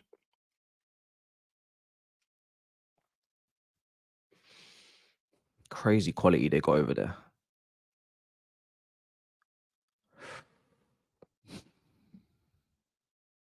Kingsley saying Cole Palmer's the truth. Big up, brother. I think Sterling. Oh yeah, we read that one. Grizz for next Chelsea manager after Poch. Absolutely not. Are you mad? He'll sabotage the whole thing. He hates Chelsea. Do you know how much he hates Chelsea? I don't think you understand how much he hates Chelsea. He cannot step foot in the dugout. He will sabotage the whole thing. Free kick, ref. Come on, free kick. Yeah, Pep let him go in it. That's what I'm saying. I've better player than Matisse Nunes for what City have been struggling with, which is some chance creation or some direct link to Haaland before that last win. I think Palmer would have definitely serviced Haaland quite well, based on what I'm watching. Here's Sterling, Gallagher. Well, when I said it at the time, I thought Matisse Nunes was a strange move. I think if they had signed Paqueta instead of if they had sold Palmer for Paqueta, I would have saw the vision. Like Paqueta is obviously very, very creative as well. But for Matisse Nunes, I've been saying on Matisse Nunes that I'm not really. I mean, listen, he could probably will still come good, maybe second season, but I think they've downgraded quite a few positions, man. They've downgraded in the Gundogan position for sure, but that was expected with Cover. Even with Cover and Matisse Nunes, they still don't actually have some of the attributes that Gundogan had. That's how great Gundogan is. Shot deflected wide. I think it was deflected, so not really much more Madueke could have done about that. Took the shot, caught it on the volley. It was going to be on target. It's blocked out for a corner. Palmer's going to take it. He's going to cross it in.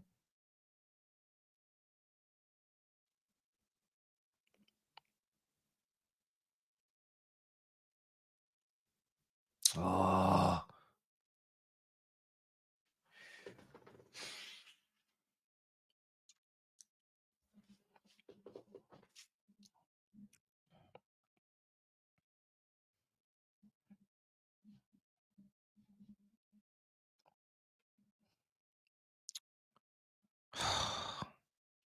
This is frustrating. We need to win the game, man. Come on, get the goal.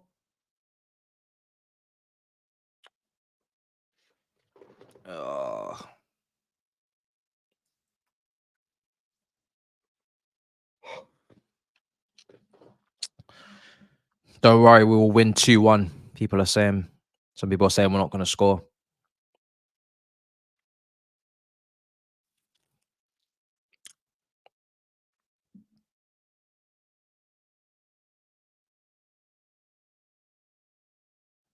Yes, indeed.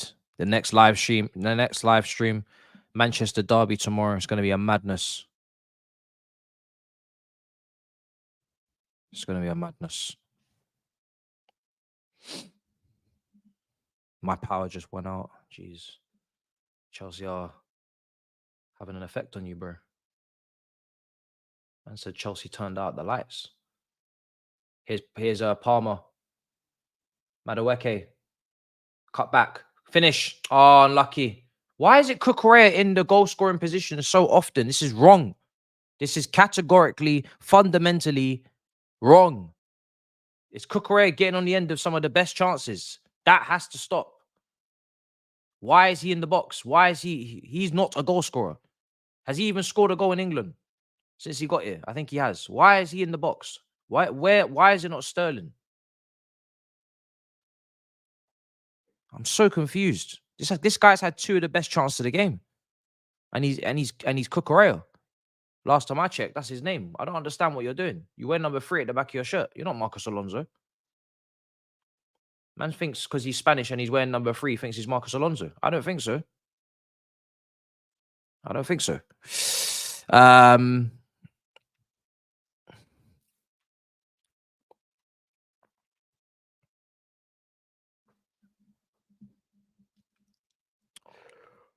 Hear me out, guys. Bring on Washington. I mean, I'm here for it because we need a goal. And I don't really care who gets the goal. I just need a goal. And if he comes on and shows that he can be prolific, then we may have a gem on our hands. I've said it before. It's just the fact that we've not watched a minute of him makes it, one, very unlikely, and two, very risky because you're throwing him in the deep end when you could have played him against Wimbledon. You could have played against Wimbledon. We had Wimbledon. If you can't play in that game, then, it's very tough to get Premier League games. So, um, yeah, I don't know. But I would like someone to score a goal. So if he can do that, then more than happy. But yeah, Jackson, as well as he's played link up wise and chemistry wise with Palmer, hasn't bagged. And this is why in January we were looking for a striker. And I think Pochettino said for attacking options, we're very open to them. And even if we have to do that, Jackson's still going to be a good player to have. Same with Broyo if he can get back fit, but I'm not going to lie, that's starting to look a little bit sketchy. If he doesn't keep fitness this season, we might have to let him go. I can't lie, as much as I like him. Because we need to start getting rid of these players that have had big injuries or susceptible to injuries. But yeah, this is why he's not ruling out going for another attacker, because he wants somebody who can finish as well.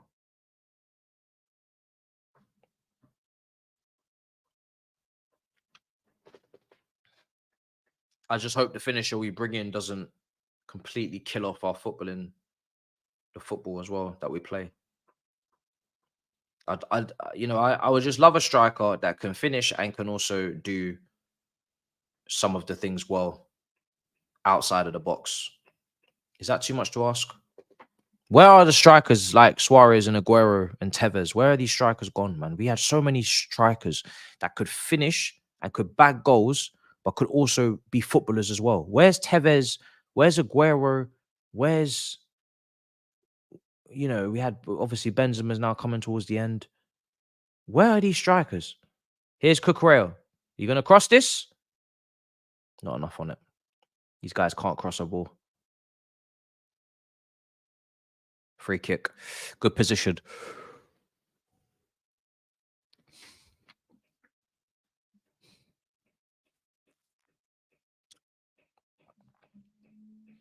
Free kick's in a really good position. I don't know who's going to take it. It looks like it's going to be Palmer. I don't know what is he good on free kicks? I haven't really seen him take too many free kicks, actually.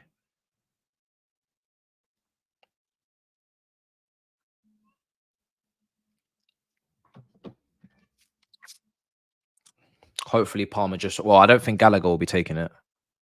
I've never seen him take a free kick, ever.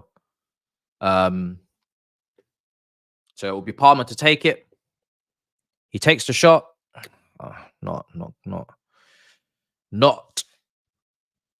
good enough, unfortunately. I'm missing Cuckoo for those free kicks, man. And Cuckoo, that's the free kick taker. We need him. I think that's the only one we have, to be honest. Don't think we have anybody else outside in Cuckoo that can take free kicks.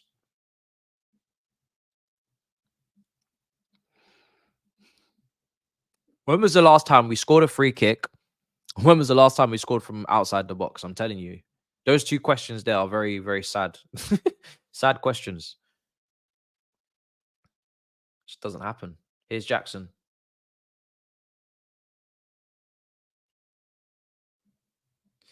But yeah, if we get another striker, I think Broyo's a bit of a. But you see, Poch really likes Broyo. He keeps speaking so well about him. Really, really likes him. So I don't know. I don't know what's gonna happen with him. Here's Gallagher.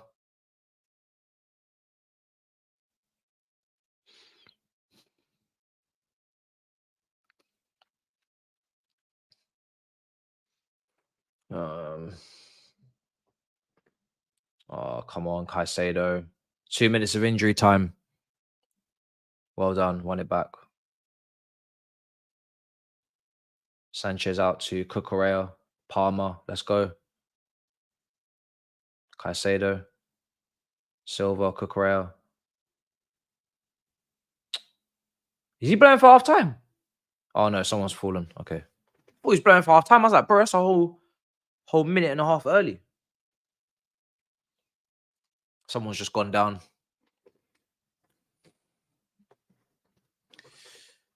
Oh, we need goals. This is why I get so angry when we don't take our chances, because we could have been 2-0 up at this current moment, just like the Arsenal game. Could have been 2-0 up, cruising, chilling, because we've made clear-cut, big, bombastic, fantastic chances we haven't taken. Shouldn't be 0-0.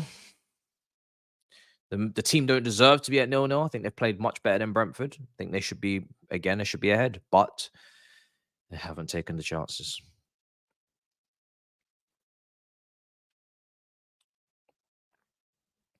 But I do think we will still have confidence in us. I think we'll score in the second half, and I think we'll win the game if we keep playing the way we're playing. My only concern is that the longer it stays 0-0, the more Brentford grow into the game. They start to gain confidence. They've won here before. They have experience winning here. And then maybe we start to lose confidence because the clock's running down, and then they start to get the crosses in and the long throws and the set pieces and all this, and they go and sneak a jammy 1-0. But yeah, here's Gallagher. I don't know who's at fault there, because I think the ball was there to be played, but Sterling just wasn't in tune with him. All right. Smash up the likes if you haven't already, people. Smash up the likes.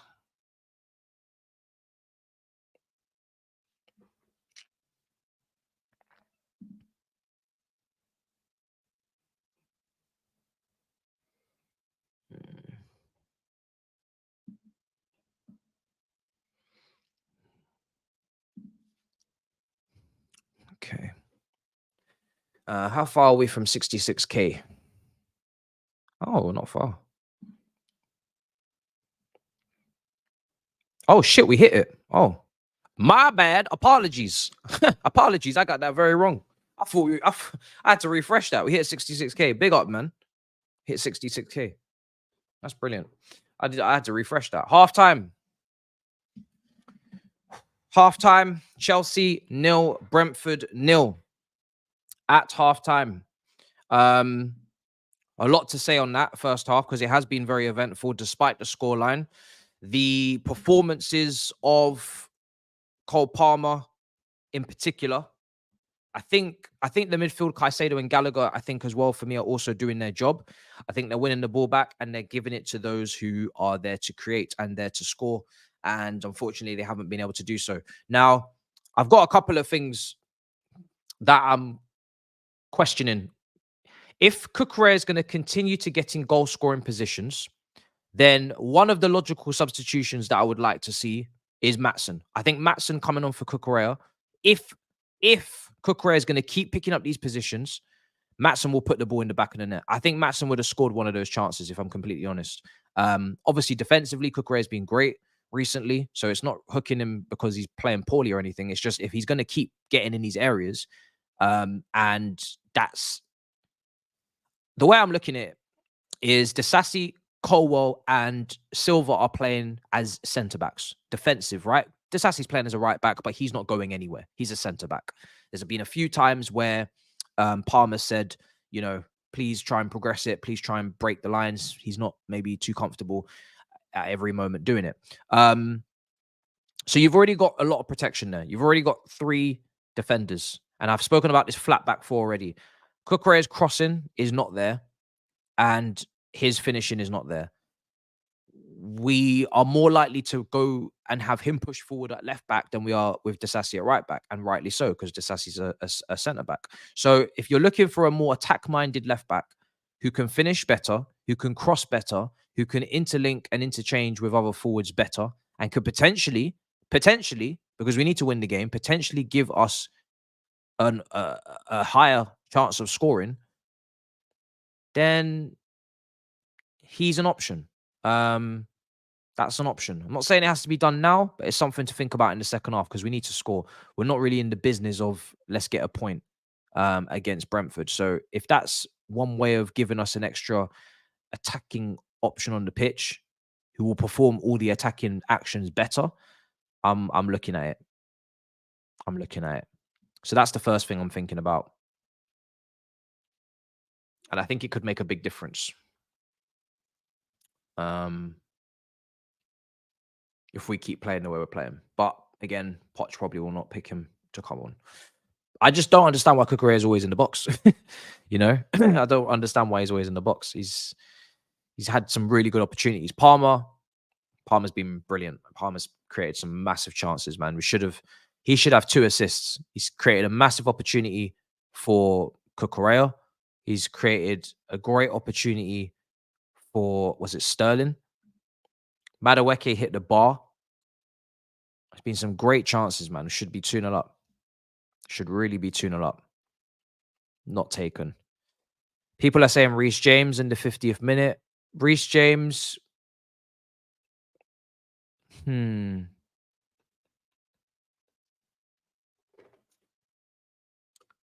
don't know where Reece James is at fitness-wise. But that would be a big shift in momentum on the right side. If he's playing at the level that we know Reece James can, he's going to offer absolutely 10, 20 times more than Disasi. Now, the problem is that we're not going to potentially leave this pitch with 2 centre-backs on that pitch only, right? So for me, if you're taking off someone in that 4, it's either you have to take off Cucurella because you can't really leave yourself with 2 centre-backs for those aerial duels that I'm talking about with long throws and wide free kicks and set pieces, because as the game goes on, if we don't score and Brentford get those opportunities, that is where they're going to be most dangerous, is in the air. So we need to keep 3 centre-backs on, in my opinion. And I had 3 centre-backs to start in the preview anyway. In fact, let me show you what my preview team was because I actually had it done. So that was the preview team that I had. Now, Gusto, Reece James at right back would add to this team going forward massively. They would overlap on Madueke really well. Mudryk obviously is not available. That changes the dynamic. I said in my preview, which I didn't get it out, but again, I'll tell you what I said anyway. Jackson, starting, not starting, doesn't really increase or decrease the goal threat at the moment because he's not clinical. So I had Palmer to just play in the false 9 just to squeeze Mudryk and Sterling both in because they were both playing well. And again, I didn't really feel like that lessened our chances of scoring. Jackson's not going to score in the air. Palmer's not going to score in the air. Jackson's not clinical. Palmer probably at this point maybe a better finisher, but again, not clinical either as a forward. So we're not losing anything. You're just getting more players on that are confident and are necessarily playing well. But in terms of the right back, yeah, you could bring on Reece James, but that means Colwell has to go left back. For me, Silva and Disasi at centre back, and then Reece James or Gusto come on at right back. I don't think you can take off one of the centre backs with what the opposition we're facing right now. At least not at half time. It's too early to do that, I think. But yeah, either or. Cucurella, let's see what else is being said. Sterling's had a shocking game. Yeah, Sterling needs to improve. Sterling needs to improve big time. I think Madueke had a good start and kind of faded a little bit. They've gone more down the left-hand side. Sterling's seen a lot more of the ball, but again, needs to be a bit better in his actions. Jackson needs to be better in the final third. He had good link-up play. Jackson outside of the penalty box is really good. Outside of the penalty box, he's linking up the play. He's had some wonderful combinations with Palmer. It's been a joy to watch. In the box, though, we need the goal. We need the finish. As we've always been saying. Got a 1-0 written all over it. Sterling missed 2 big chances. We need a new goal-scoring winger. Sterling misses chances. That happens. Like we kind of knew that when we were getting him. You know, he's scored a lot of goals, but he's also not clinical, which is funny, right? It doesn't really make sense, but it does at the same time. He scores a lot of goals on record in his career. He's got quite a lot of goals, but he's not clinical. And that's all you need to know really about why he hasn't scored today so far, I guess. They're just showing some of the plays in the first half. Cole Palmer at the moment seemingly looks like man in the match. 53 touches, 38 passes, 22 final third passes, 83 passing accuracy, 3 key passes in that first half for Cole Palmer. 3 key passes. I don't know if they all came in the first 25 minutes, but he's definitely head and shoulders our best player at the moment. 1 big chance created. I feel like that should be 2, but I don't know how they rank these things. 4 out of 5 long balls completed from him as well. God knows what his expected assist is. XA. don't know what his XA is, but it's probably pretty good. Need to finish off the chances he's creating. He's put us in good positions. That cutback there for Madueke. So the Palmer chance created for Cucurella and the cutback for Madueke, 2 of them, both of them leading to Cucurella right-footed shots. Cucurella right-foot shot is probably one of the lowest XG types of shot you can have from this team in this 11. Cucurella right foot, lowest XG you're ever going to find. So first of all, if you are going to be in the box, we need to put it on his left foot. And if he's going to be in the box, then I think just bring on Matson, because Matson can shoot better than him anyway. Let's see what you guys are saying in the chat. Madueke went on a mad dribble at the end of the first half and the ref blows the whistle. We need Sterling in the box. I agree. I'd much prefer, if we're attacking down the right-hand side, cutting it into the box, doing cutbacks, I'd much rather Sterling in the box to be on the end of the cutback than Cucurella, you know? Just seems like the normal thing to do. I don't know why Cucurella's in the box. Honestly, I really don't understand. I don't know what he's thinking. I don't know what we're thinking as a team, why he's there, why he has not been told not to be there. I just don't understand. It just seems like lunacy from me. For us, it just seems just foolishness.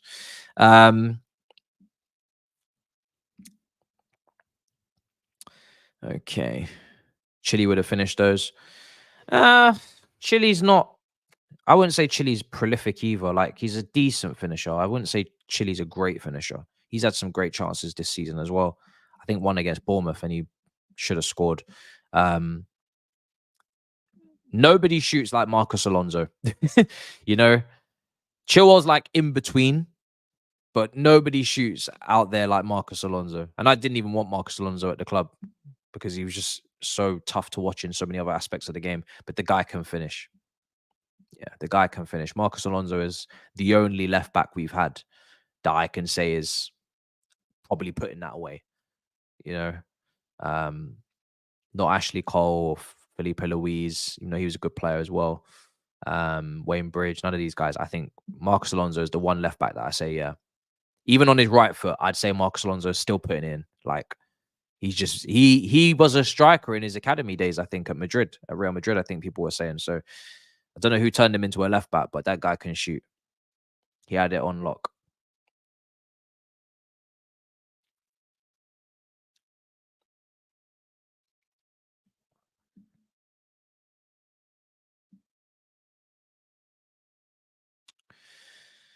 I'm not hating, analyzing, discussing. I don't know why the word hating always comes into football discourse so often. Like, if you're talking about a player and you're saying areas that they're weak in and what could be improved upon with a different player being on the pitch, it's not hate. It's just discussion. I don't understand.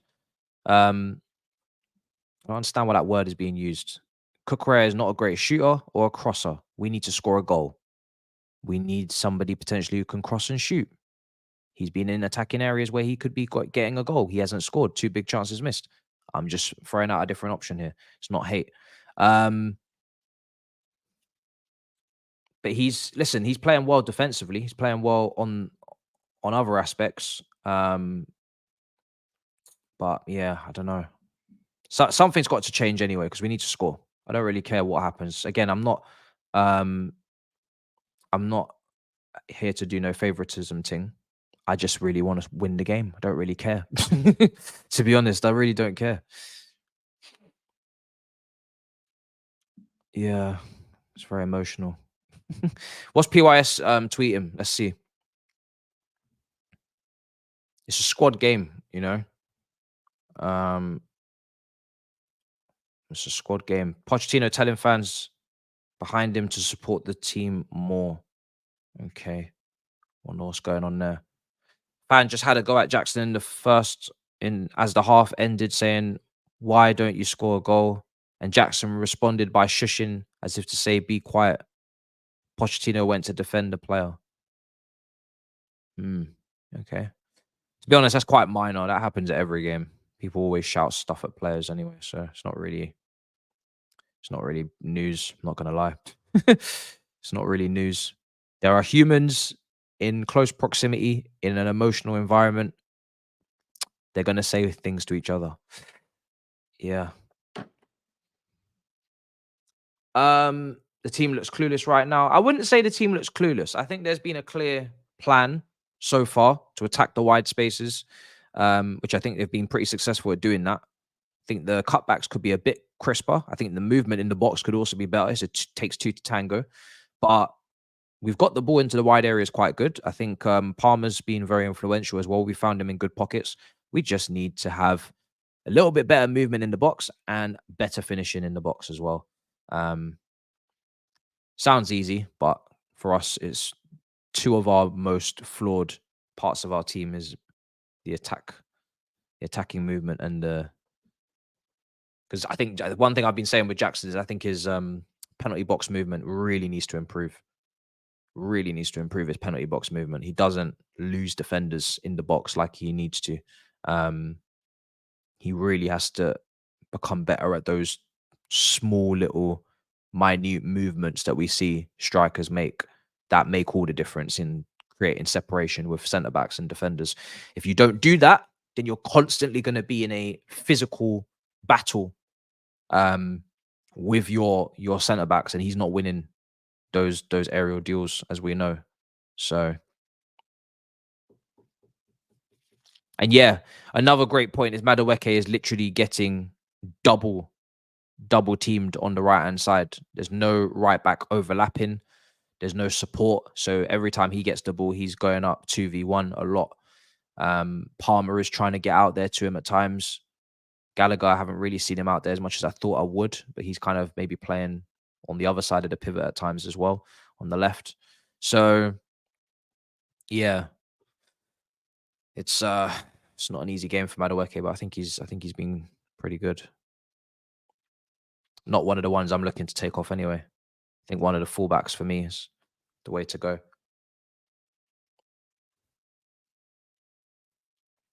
Second half's going to kick off anyway. Let's see. See what happens. Yeah,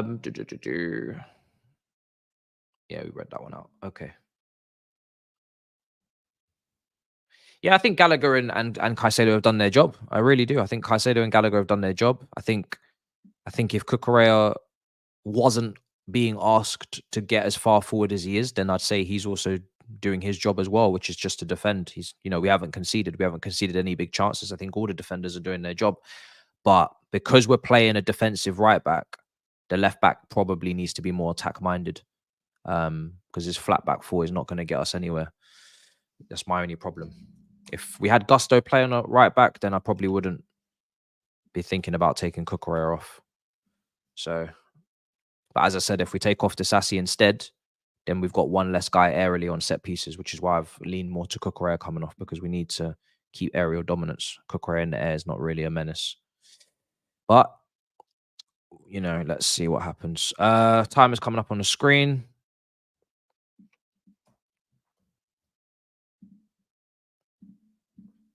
Fuck. All right, there it is. Big up, brother.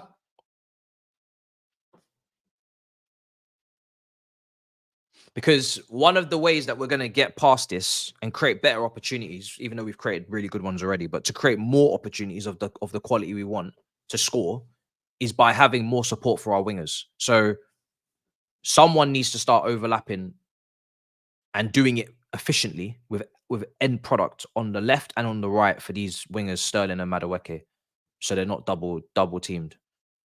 And it's not going to be on the right. So it's going to have to be Cucurella at the moment. And then, Sterling hopefully starts to pick up his performance because he needs to step up. But half of the game gone, 0-0. I think Gallagher could take a shot from distance if he can as well, because he had a good one earlier. That was well struck.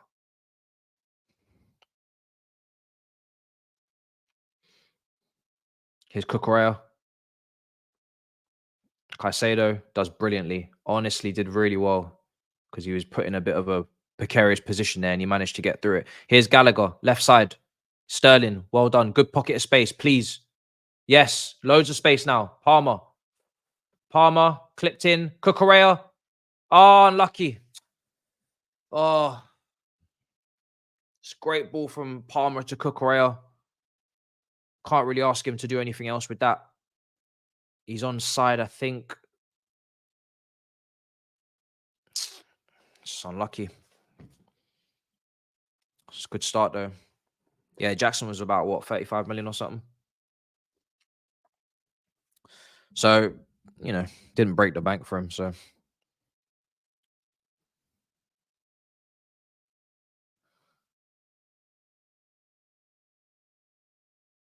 Oh, fucking hell, man. Why has that happened?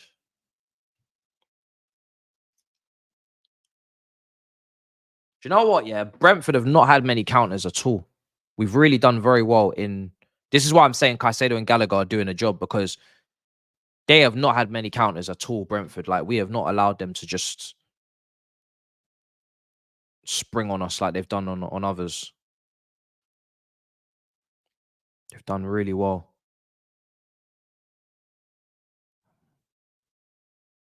Caicedo, 2 ground duels out of 4, 2 interceptions. Yeah. Oh, come on, Sterling. Brentford. Yo, this is jarring. Come on, guys. Let's go, man. Need this goal. I wish Mudryk was available on the bench. I'd bring him on for Sterling right now. That's a change I would make. Bring Mudryk on for Sterling, but he's not available. Let me try and get the timer a bit more accurate for you guys. Brentford playing out from the back. Sounds fun. Smash up the subscribe button if you haven't already. Just past 66k. There's a lot of content dropping this week. There's Tottenham previews as well. It's going to be a lot of fun.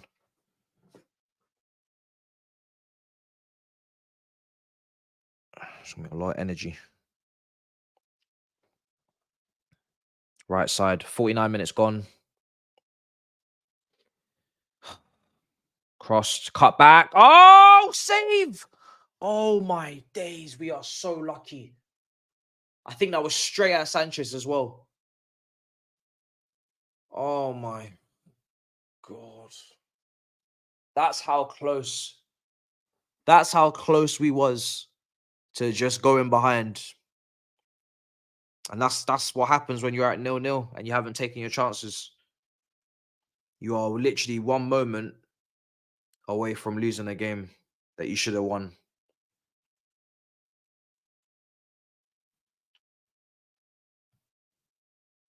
Oh, Caicedo, good tackle.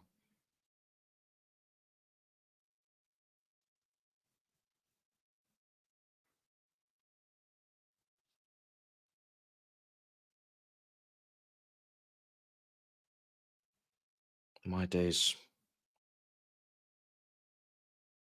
I think it was straight at Sanchez, but that was rough. That was actually rough. He just played it down the channel. Cut back. Oh my days. They were queuing up, man. Look at them queuing up for that chance. Look. Imagine if we conceded.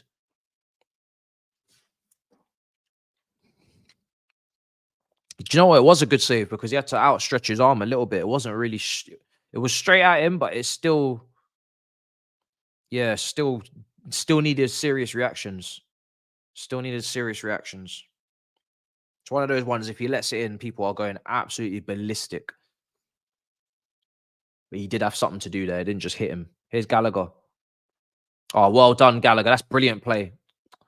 Oh, unlucky. That was good play.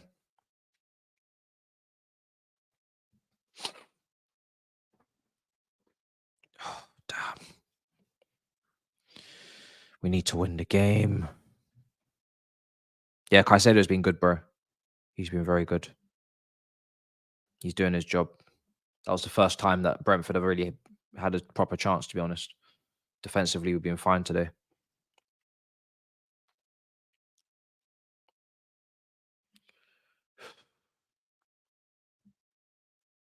Crossing. Header. Oh, come on. Oh. Set pieces with the options we've got in the air. Maybe. Corners. Palmer. Cucurella. Oh. This is jarring, man. This is very, very jarring. Don't foul him. Well done. Well done, Cucurella. Well done. Brilliant defending. Gallagher, come on. Snappy. Rapido. Rapido. Rapido. Ondale. Come on. Sterling. Jackson. Sterling. Take the shot. Oh. Again. Oh, my days, man. Oh.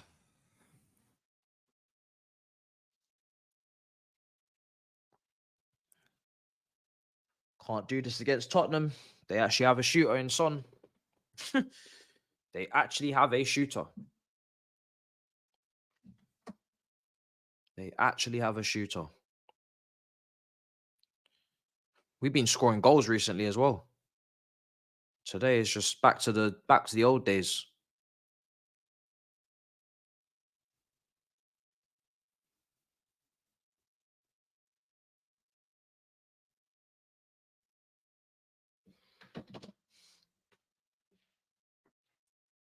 Sassy. Kais. Oh. Here's Cucurella. Sterling. Palmer.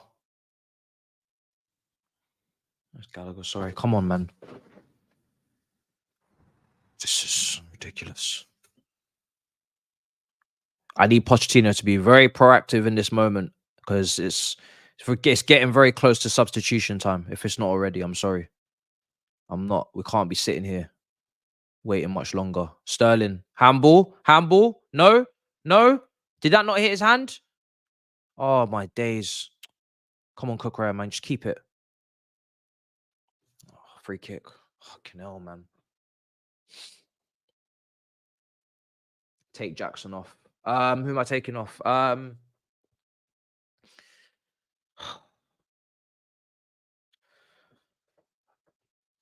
Do we bring Washington on? Because if you're taking off Jackson, the only player you can bring on is Washington. I don't know Washington, so it's a risk. But at this point, it's a risk I'm willing to take. I can't lie. I'm getting to that point now where I'm just like, throw the kid on, and create opportunities for him, and let's see how he strikes the ball. What do we have to lose? Keep the structure around him very much stable. You know, don't change up too much of the attack then if you're going to do that, because you might kill the whole fluidity of the team. But if you're going to bring on Washington for Jackson, at this point, go for it. You might need to bring on a fullback as well. I wish Mudryk could come on for Sterling. I still feel like one of the fullbacks need to come on in Gusto and Reese or Matson as well. Cross comes in. Cucurella is playing well in the second half, so I don't know, man. It's a tough one.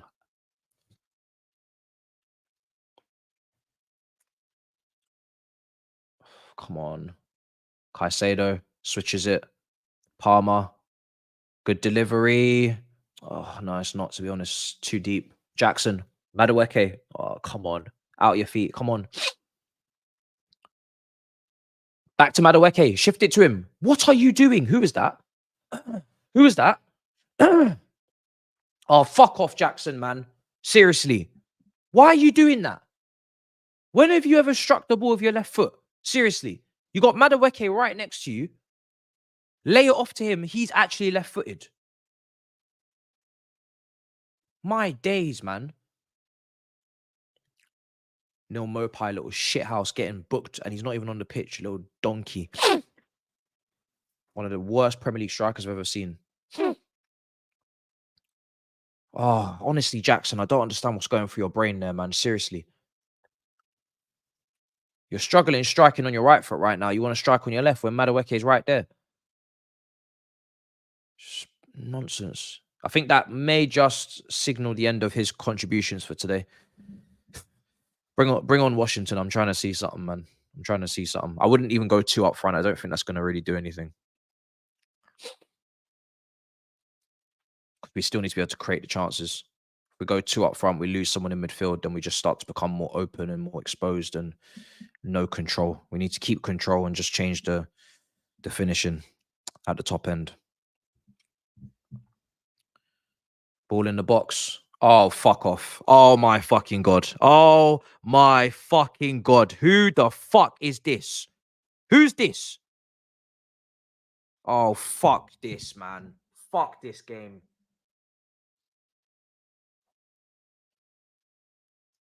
Oh, fuck off, man. Fuck my life. Oh, my days.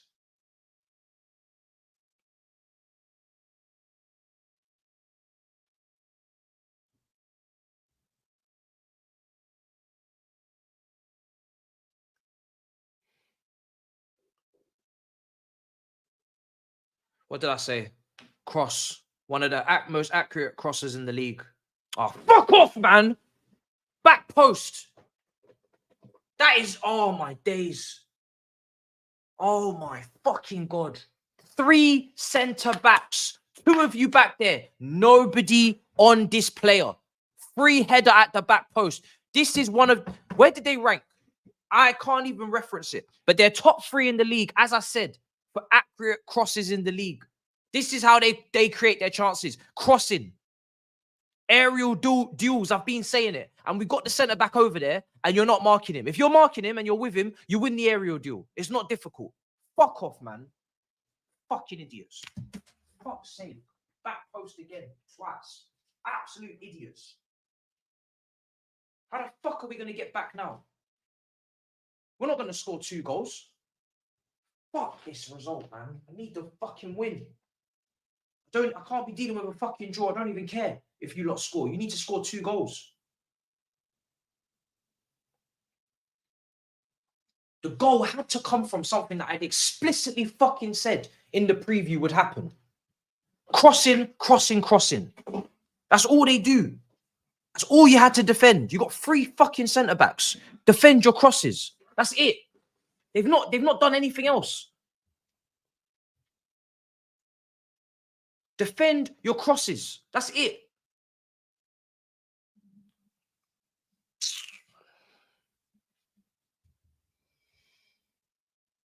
I fucking hate it when a game plan is so obvious and so easy to understand and it still comes off. It still comes off. Everybody knew what they were going to do. It's going to be a 5-3-2 or a 3-5-2. They're going to fucking pack the box, low block, and they're going to thrive off long throws, set pieces, and fucking wide fucking free kicks and corners and all this shit. And that's all you have to defend. That's all you have to defend. And there's 3 centre-backs out there. And you still leave a man free in the box. You're fucking daydreaming.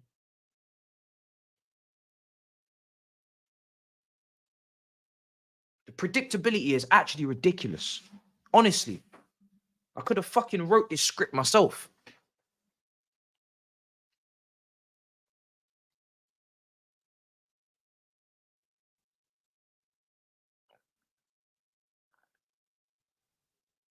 Poch, you need to make some subs. I'm sorry. You need to hurry up and make some subs. I've had enough of this shit. You need to make changes. I know your bench is meaty as shit, but you need to be... Bro, I need to see Washington. I'm sorry. This needs to be a Makeda situation when he burst onto the scene at Man United, or some Januzaj thing. I don't care. Washington needs to have a big day today, bruv. Needs to come on.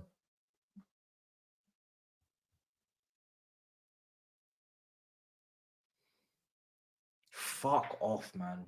Fuck.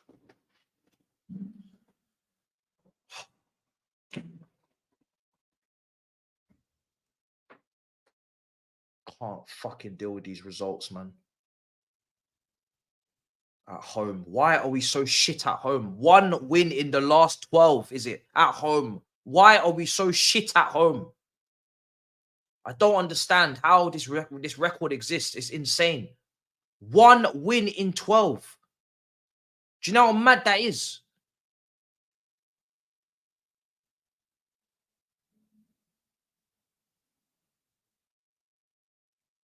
Tear the stadium down. Tear the stadium down. I'm sorry. I love it, but tear it down. We need to move. We need to move stadium.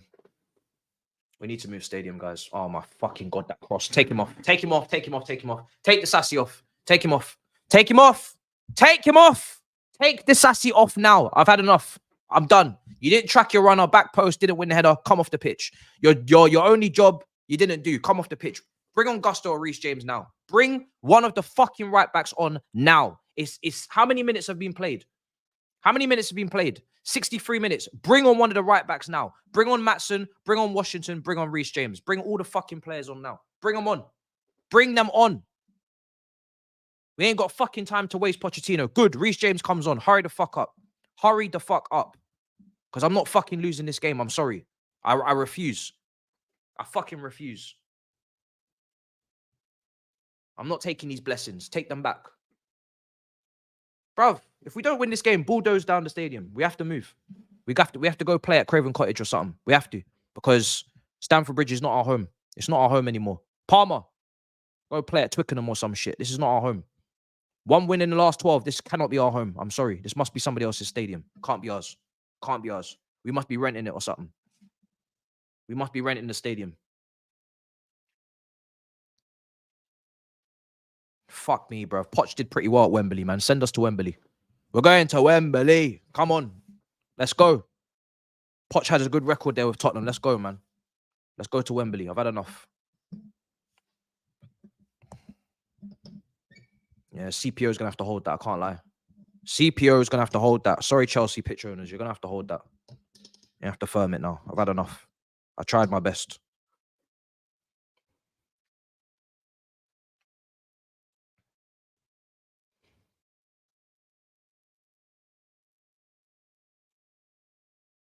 Bruv, if this substitution doesn't come on, how many changes are we making? Because if it's not minimum 2, I don't know what we're doing. Where's Washington? Does he exist? Or is this another one of them players that we signed to do up retro shirt advertising and modeling and shit? Where's Washington?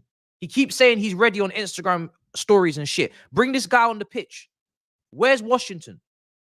Does this player exist, or is this some sort of fake generated FM young player that we signed? Because I know that name don't even sound Brazilian anyway. So I'm starting to question if this is a real player. Because I don't understand how this name's always on the bench and he ain't coming on. And we ain't got no goals and we need a striker. Bring the damn man on, man. Fuck. You signed the contract. Come play.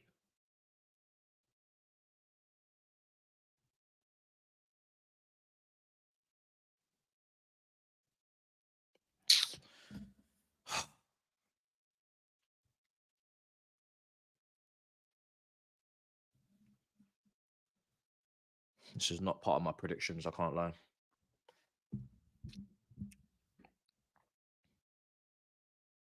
Yeah, bro, he's looking like some owl-generated player with them players that they don't have no face. You know what I'm saying? No face, no case. Looking like a player that... Oh, my days. Oh, my days.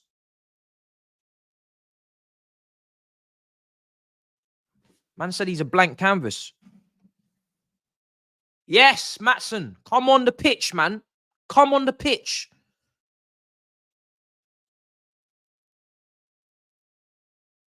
How the fuck are we losing this game? I'm flabbergasted, you know. I'm actually flabbergasted. Is he taking off Cucurella as well? Oh, he's taking off Madueke. I don't even care, bro. Just do whatever you need to do. Not really been on it second half anyway. This is mad. This is blasphemy.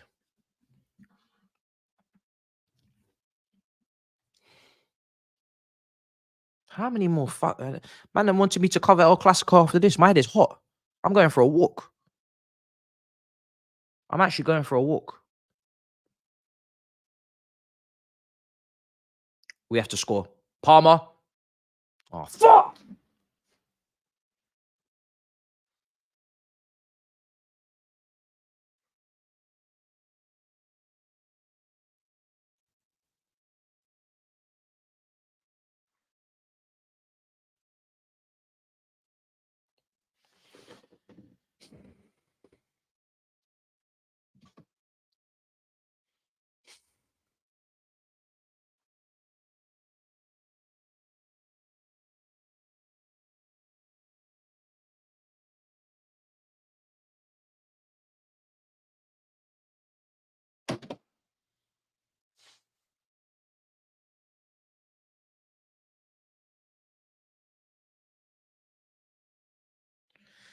Oh my fucking God.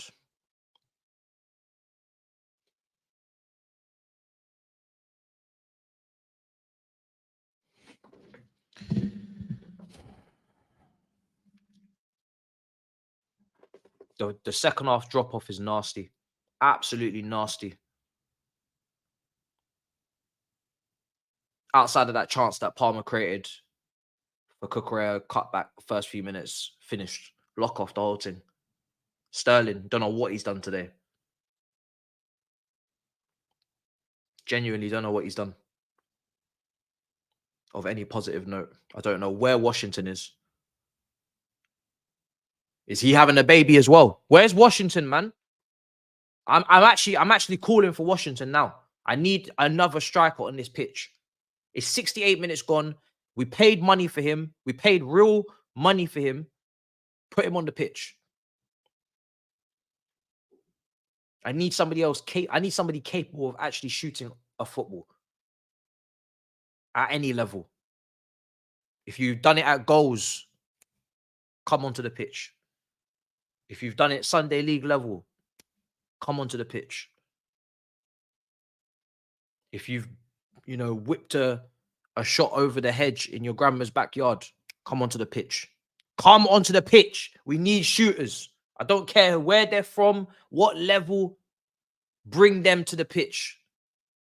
If we concede again, I'm fucking leaving. I'm sorry. I'm fucking locking off the whole watch along. If we concede the second goal, I'm gone. I'm sorry. I'm gone. Because I'm going to feed the ducks. I'm going for a walk. I'll do the review after. I can't. I'm not getting slapped up to Brentford. I refuse. These men call themselves, they're just a bus stop. That's what they say they're just a bus stop in West London. That's literally their remit. Man, them are getting slapped up by TFL. That's what's happening. We are losing to TFL. And they're underfunded. Bruv, if I spit any more bars on this, we are losing to TFL and they're underfunded. Bruv, I'm done. I'm done.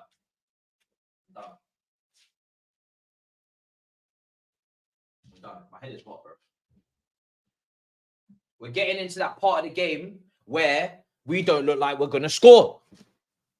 We're getting into that part of the game where we're not looking like we're going to score today. It's looking like it's going very stale right now.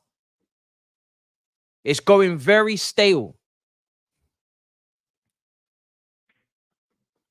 It's just getting worse and worse and worse. And the pressure and the mindset and the mentality is dipping. Because they know they fucked up. Again. They know they fucked up.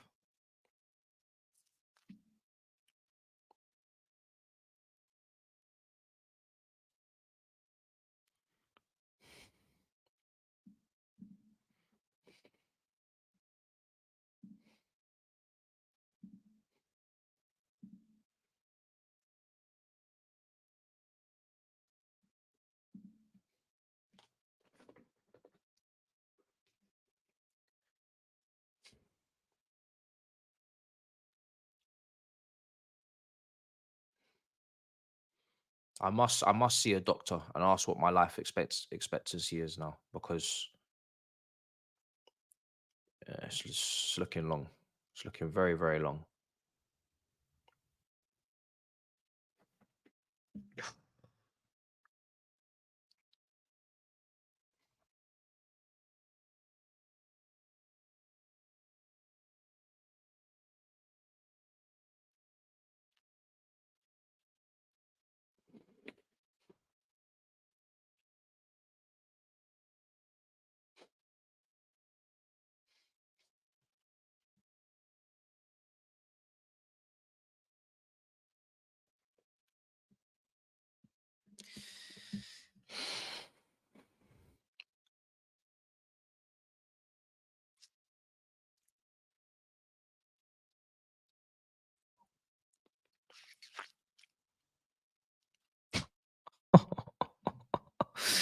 Oh my days. Oh my fucking god. Oh my fucking god. Oh my fucking god.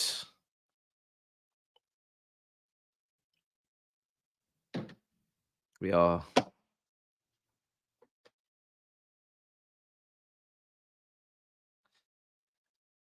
If we lose this and we lose to Tottenham, I just need to see the points gap, because I might have to surrender the bet. 26, they'll be on 29 points. We'll still be on 12. That's a 17-point swing.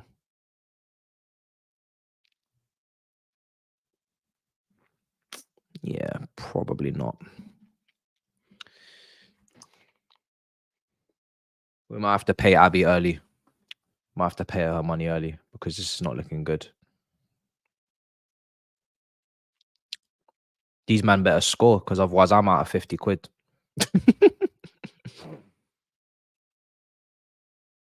Gallagher. Oh, fuck off, this referee. 73 minutes gone.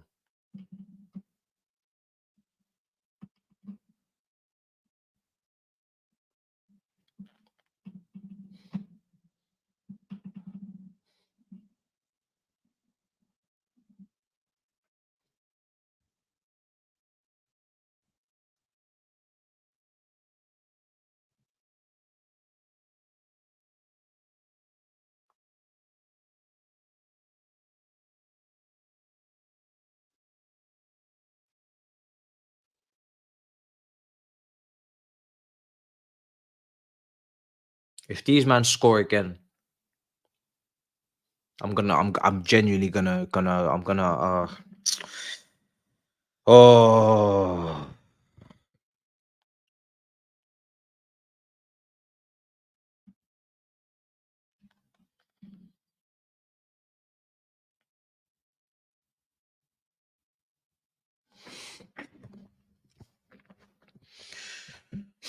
Where's Washington? Where is Washington? Where's Washington? Does he exist? Is he a player? Is he ours? Do we own him? Does he not secure the work permit? What is this player? Where is this player? I'm going to ask these questions in the review. We are going to ask these questions. We're going to talk about leaving Stamford Bridge and our other options for stadium. We're going to be talking about where's Washington. We're going to be talking about so much. There's so much to discuss. More than you can believe. More than you can believe, guys. More than you can fucking believe, guys. Yeah? More than you can believe, guys.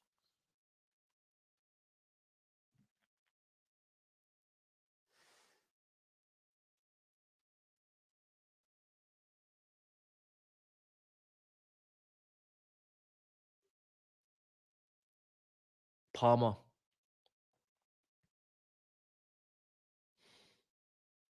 Matson. Oh, Reece James. Reece James. Reece James. I'm turning in my grave. I'm turning in my fucking grave. You've come on to cross like Sterling. Huh? Brother, please whip in the ball correctly with some sort of conviction, some sort of quality. Because if you do not have the capacity. Do not rush yourself back from injury. Let Gusto play. If you're not ready to play, don't play, because we haven't got time for this. If you're not ready, don't play. I don't care if you're captain or not. If you're not ready, if you're not fully fit, it's fine, bro. Please. If you're not ready to affect the game, stand down. Stand down, bro. Lower your gun. Stand down, bro. Lower.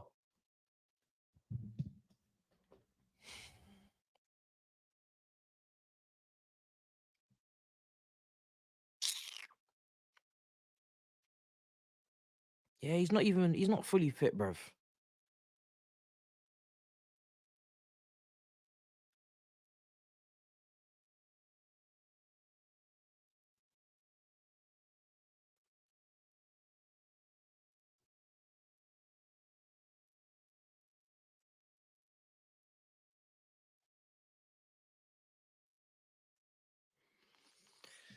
Oh,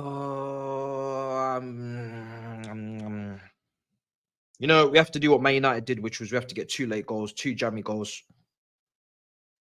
That's what we have to do. We have to do what Man United did. They capitulated at Old Trafford. That has to happen today. I'm sorry, it has to happen. Let me ring Miz because this is ironically hilarious. The irony in this is actually hilarious. So we must ring him real quick.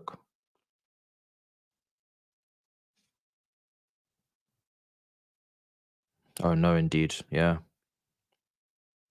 Oh no. Oh no.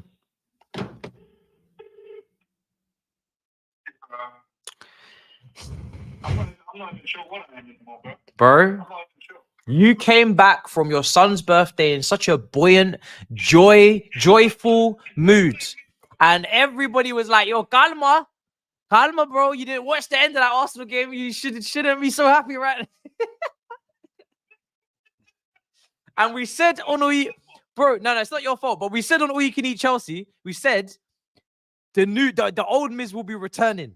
Yeah, the old Miz will be returning if this team do not put in a performance. And I'm telling you, I just know you are boiling inside right now. Absolutely boiling. You should see the poll that I've got. I've got a poll that I'm saying, are you Pochettino or Pochettino? This is a message just for you. My hand is rising, bro. My hand is rising. But what am I seeing, bro? What is this second half, bro? What is this second half? What am I seeing here? What's going on? Bro, it's just these lot are a fucking disgrace. I can't lie. It's just ridiculous at this point. There's just no excuse for it. Bro, the goal that we conceded was the most template Brentford goal I've ever seen in my life. The goal we conceded was so template. Oh, we could have all said that's exactly how they would have scored, and that's exactly how they scored. I'm just so upset of the fact that we had such mad momentum. Obviously, you know, we drew against Arsenal after being 2-0 up, but still I felt like, okay, the momentum's in our way.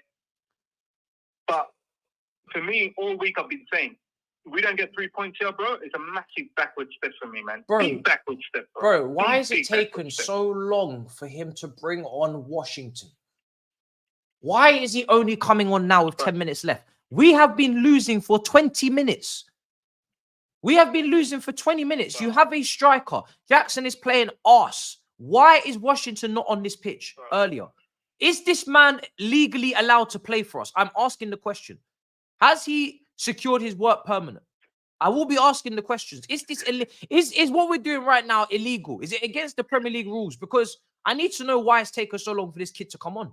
I'm not saying he's going to do anything, but I sure as hell ain't going to get nothing from anybody else. So I may as well try and get my Makeda, Man United at Old Trafford versus Villa moment or something. Do you know what I'm saying? No, I agree with you, bro. Fuck me, bro. Jesus. Who else is going to? Just what I'm saying. Even like Cole Palmer's lost all his momentum. This guy created about 4 big chances in this match. Nobody wanted to take them. Cucurella has been playing as a striker today. I don't know why he's getting all the good chances. I feel bad for Cole Palmer, bro. I really do. Oh, bro. He created so much, and then in the second half, Fuck. you can see it in his face. He's like, he's all lost. He's all lost. Yeah, because bro, he's perplexed, bro. He can't believe what's going on. He's perplexed. His game's dropped off. He put all that work in the first half. He left it all out on the line, created all these clear-cut chances, and these guys have just been clearing them into the stands, hitting innocent citizens. Yeah. He's perplexed, bro. He's discombobulated, bro. He doesn't know what to think. He's confused. Nah, of course. In the second half, even Cole Palmer is like, look, I can't trust them to finish. I'll go take them all on by myself. And his game has disappeared as well. But I don't think it's Cole Palmer's fault. It's more the fact that he's just fed up. He really is. Oh, dear God. I don't know what's going to happen, bro. Like, if we lose this, Matisse, next up is Spurs, who are top of the table. Then we've got City. Then we've got, I think, Newcastle. Then we've got Brighton.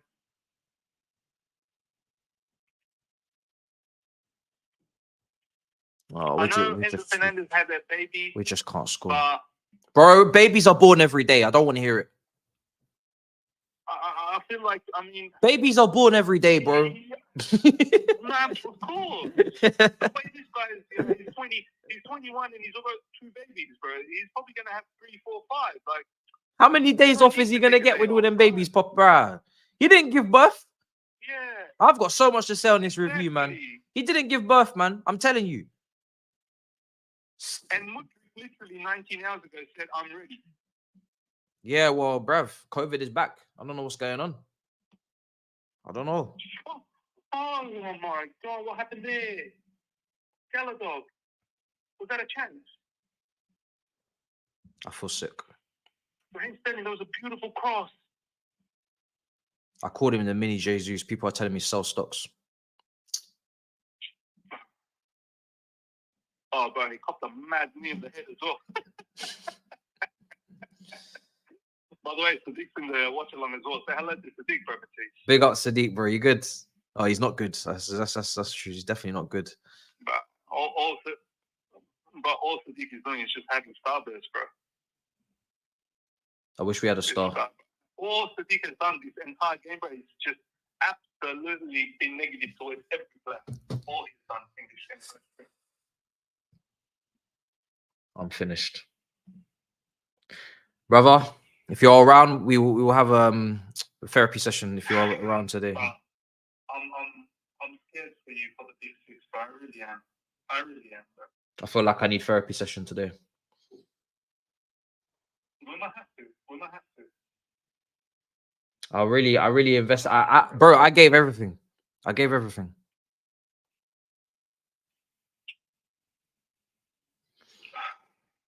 just give so much. Belief. What are we even saying, bro? What are we even saying? What am I gonna say?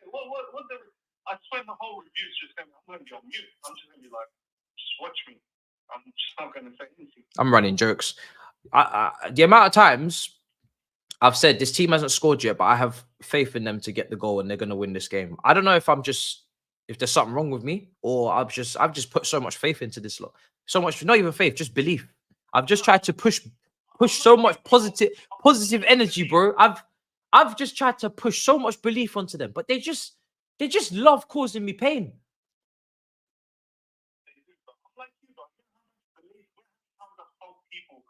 I completely believe in this squad. I completely believe in this talented group of players.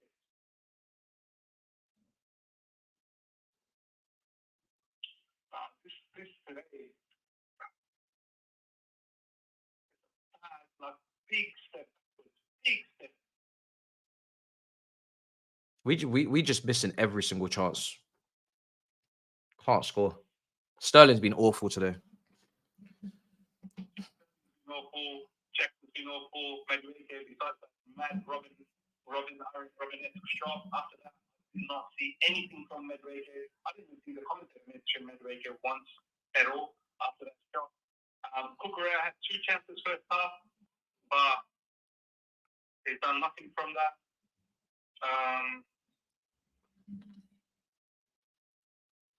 The defense really, Matisse, has been all right. They've been on point. It's not like Brentford's really peppered us. Same story as usual, bro. One individual error, not tracking a run at a back post, cost us. Outside of that, no problem. But this is what happens when you don't take your chances, bro. We should have been 2-0 up inside the first 25 minutes. It's ridiculous. That's the only thing that I'm going to say is that what was that energy in the first 10, 15 minutes, bro? I'm not gonna lie, yeah. Bro. Oh shit, Flawless is calling me. I know. One last thing. I know you said that we should just give time to Action Jackson and Borio, but I can't lie. We're gonna get a striker in January. I can tell, 100%. It's coming. All right, bro. I'm gonna chat to you later. Let me take this course. Yeah. Big up, bro. Big up. Yeah. Do your thing, yeah.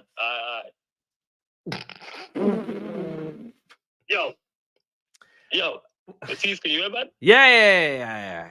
Yeah, what you saying, man? How you doing, man? It's been a minute. Yeah, I'm been just a minute. watching your game. You good? Yeah, it's really. How you feeling? Yeah. How you feeling, man? Chat to me. That's not an answer, It's a bit of a sticky one. Chat to me. It's a bit of a sticky one still. It's not good, but yo, we scored late against Brentford, so you lot can do the same. You feel me? Can we have McTominay on loan? Can we have McTominay on loan? Finish! Fucking hell! We're never gonna score! We're never going to fucking score! Oh my days! How many more chances? Do these man get dock wages if they finish the chances? Oh, the Palmer one, I just seen it. Fucking hell! Do they get dock wages or something?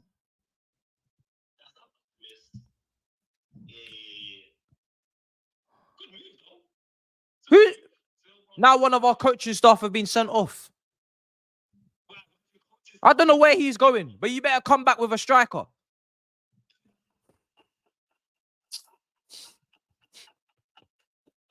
He's been sent off. I don't know why. I'm actually fuming. I'm fucking fuming. Jesus Perez has been sent off, bro. We need Jesus right now. Oh my days. Fire drip in 12th. Love. 4v1. 3v1. Ah! Oh my days. Is it 2-0? No, it should have been. They should have scored. It should have been. I'm just seeing it now. You're ahead. Yeah, it was. How have they messed this up? That's a great save. Today, my soul has been taken from my body. It's cool. You should be used to this, man.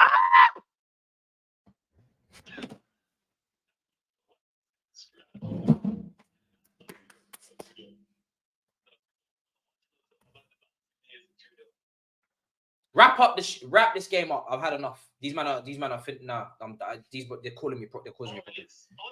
No, they're causing me problems. They're causing me problems. They're causing me problems. They're causing me problems. They're causing me problems. Yeah, I hear that. I know you're there. You're more than you can believe you're there. Yeah. Fuck this team right now. Honestly, I'm fucking fuming. Oh my days. I'm gonna fucking eat my headphones.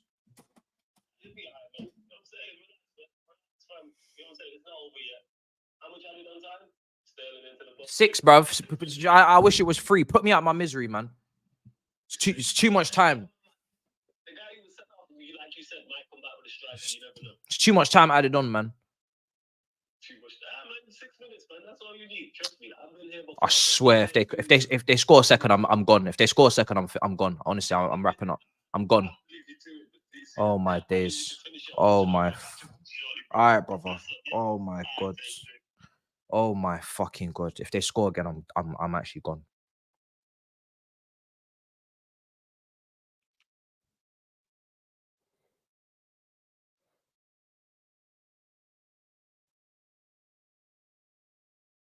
Matson.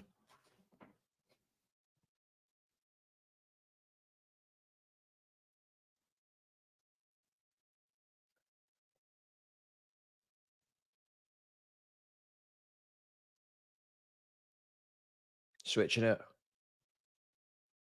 Clipped in. Headed away.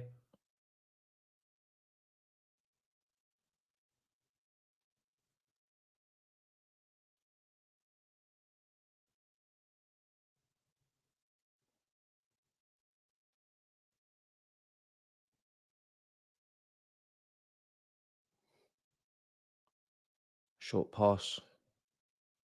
Why am I still invested?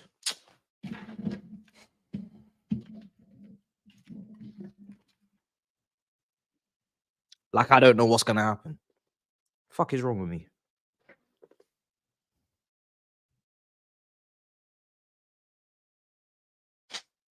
I don't know what these men are gonna say in that change room after this game. I'm sorry. I don't know what you men are gonna say to each other because it's just incredible. It's truly incredible.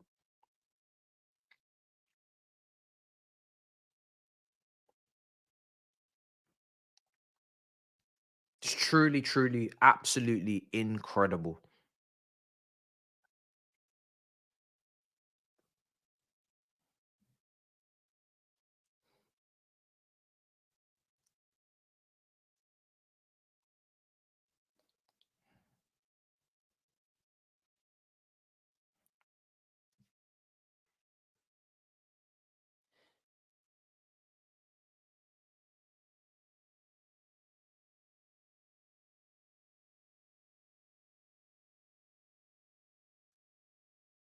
When this full-time whistle blows, I'm gone. I'm sorry. I'm not doing a debrief. That will come in the review. I'm gone immediately. On site, gone. Gone. I'm gone immediately. I might even do what they did in AFCON and I might end it early. I'm gone.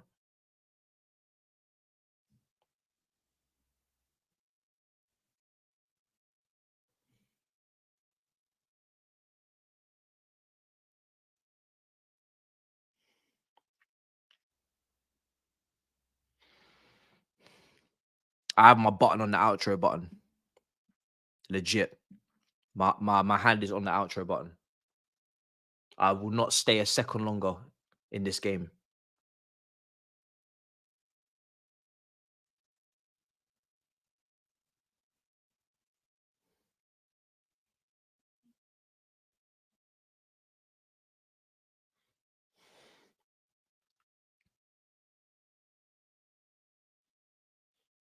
Oh, my blood is boiling. My blood is actually boiling. I can feel it. I can feel my blood boiling. Wow.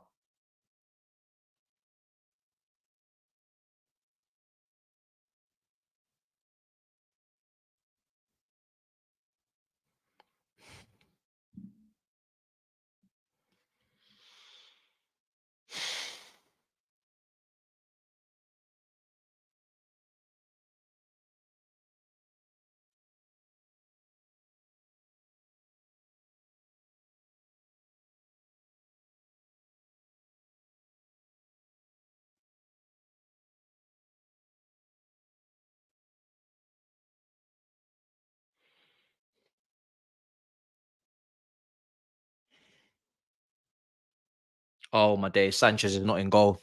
Oh my fucking God. Oh, no. We're not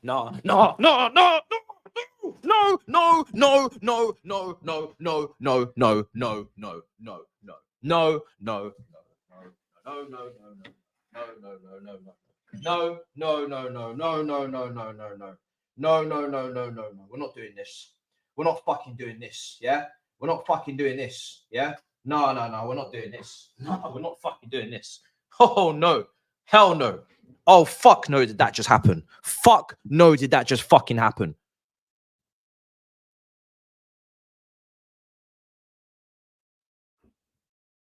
Are you lot out of your fucking mind? Seriously.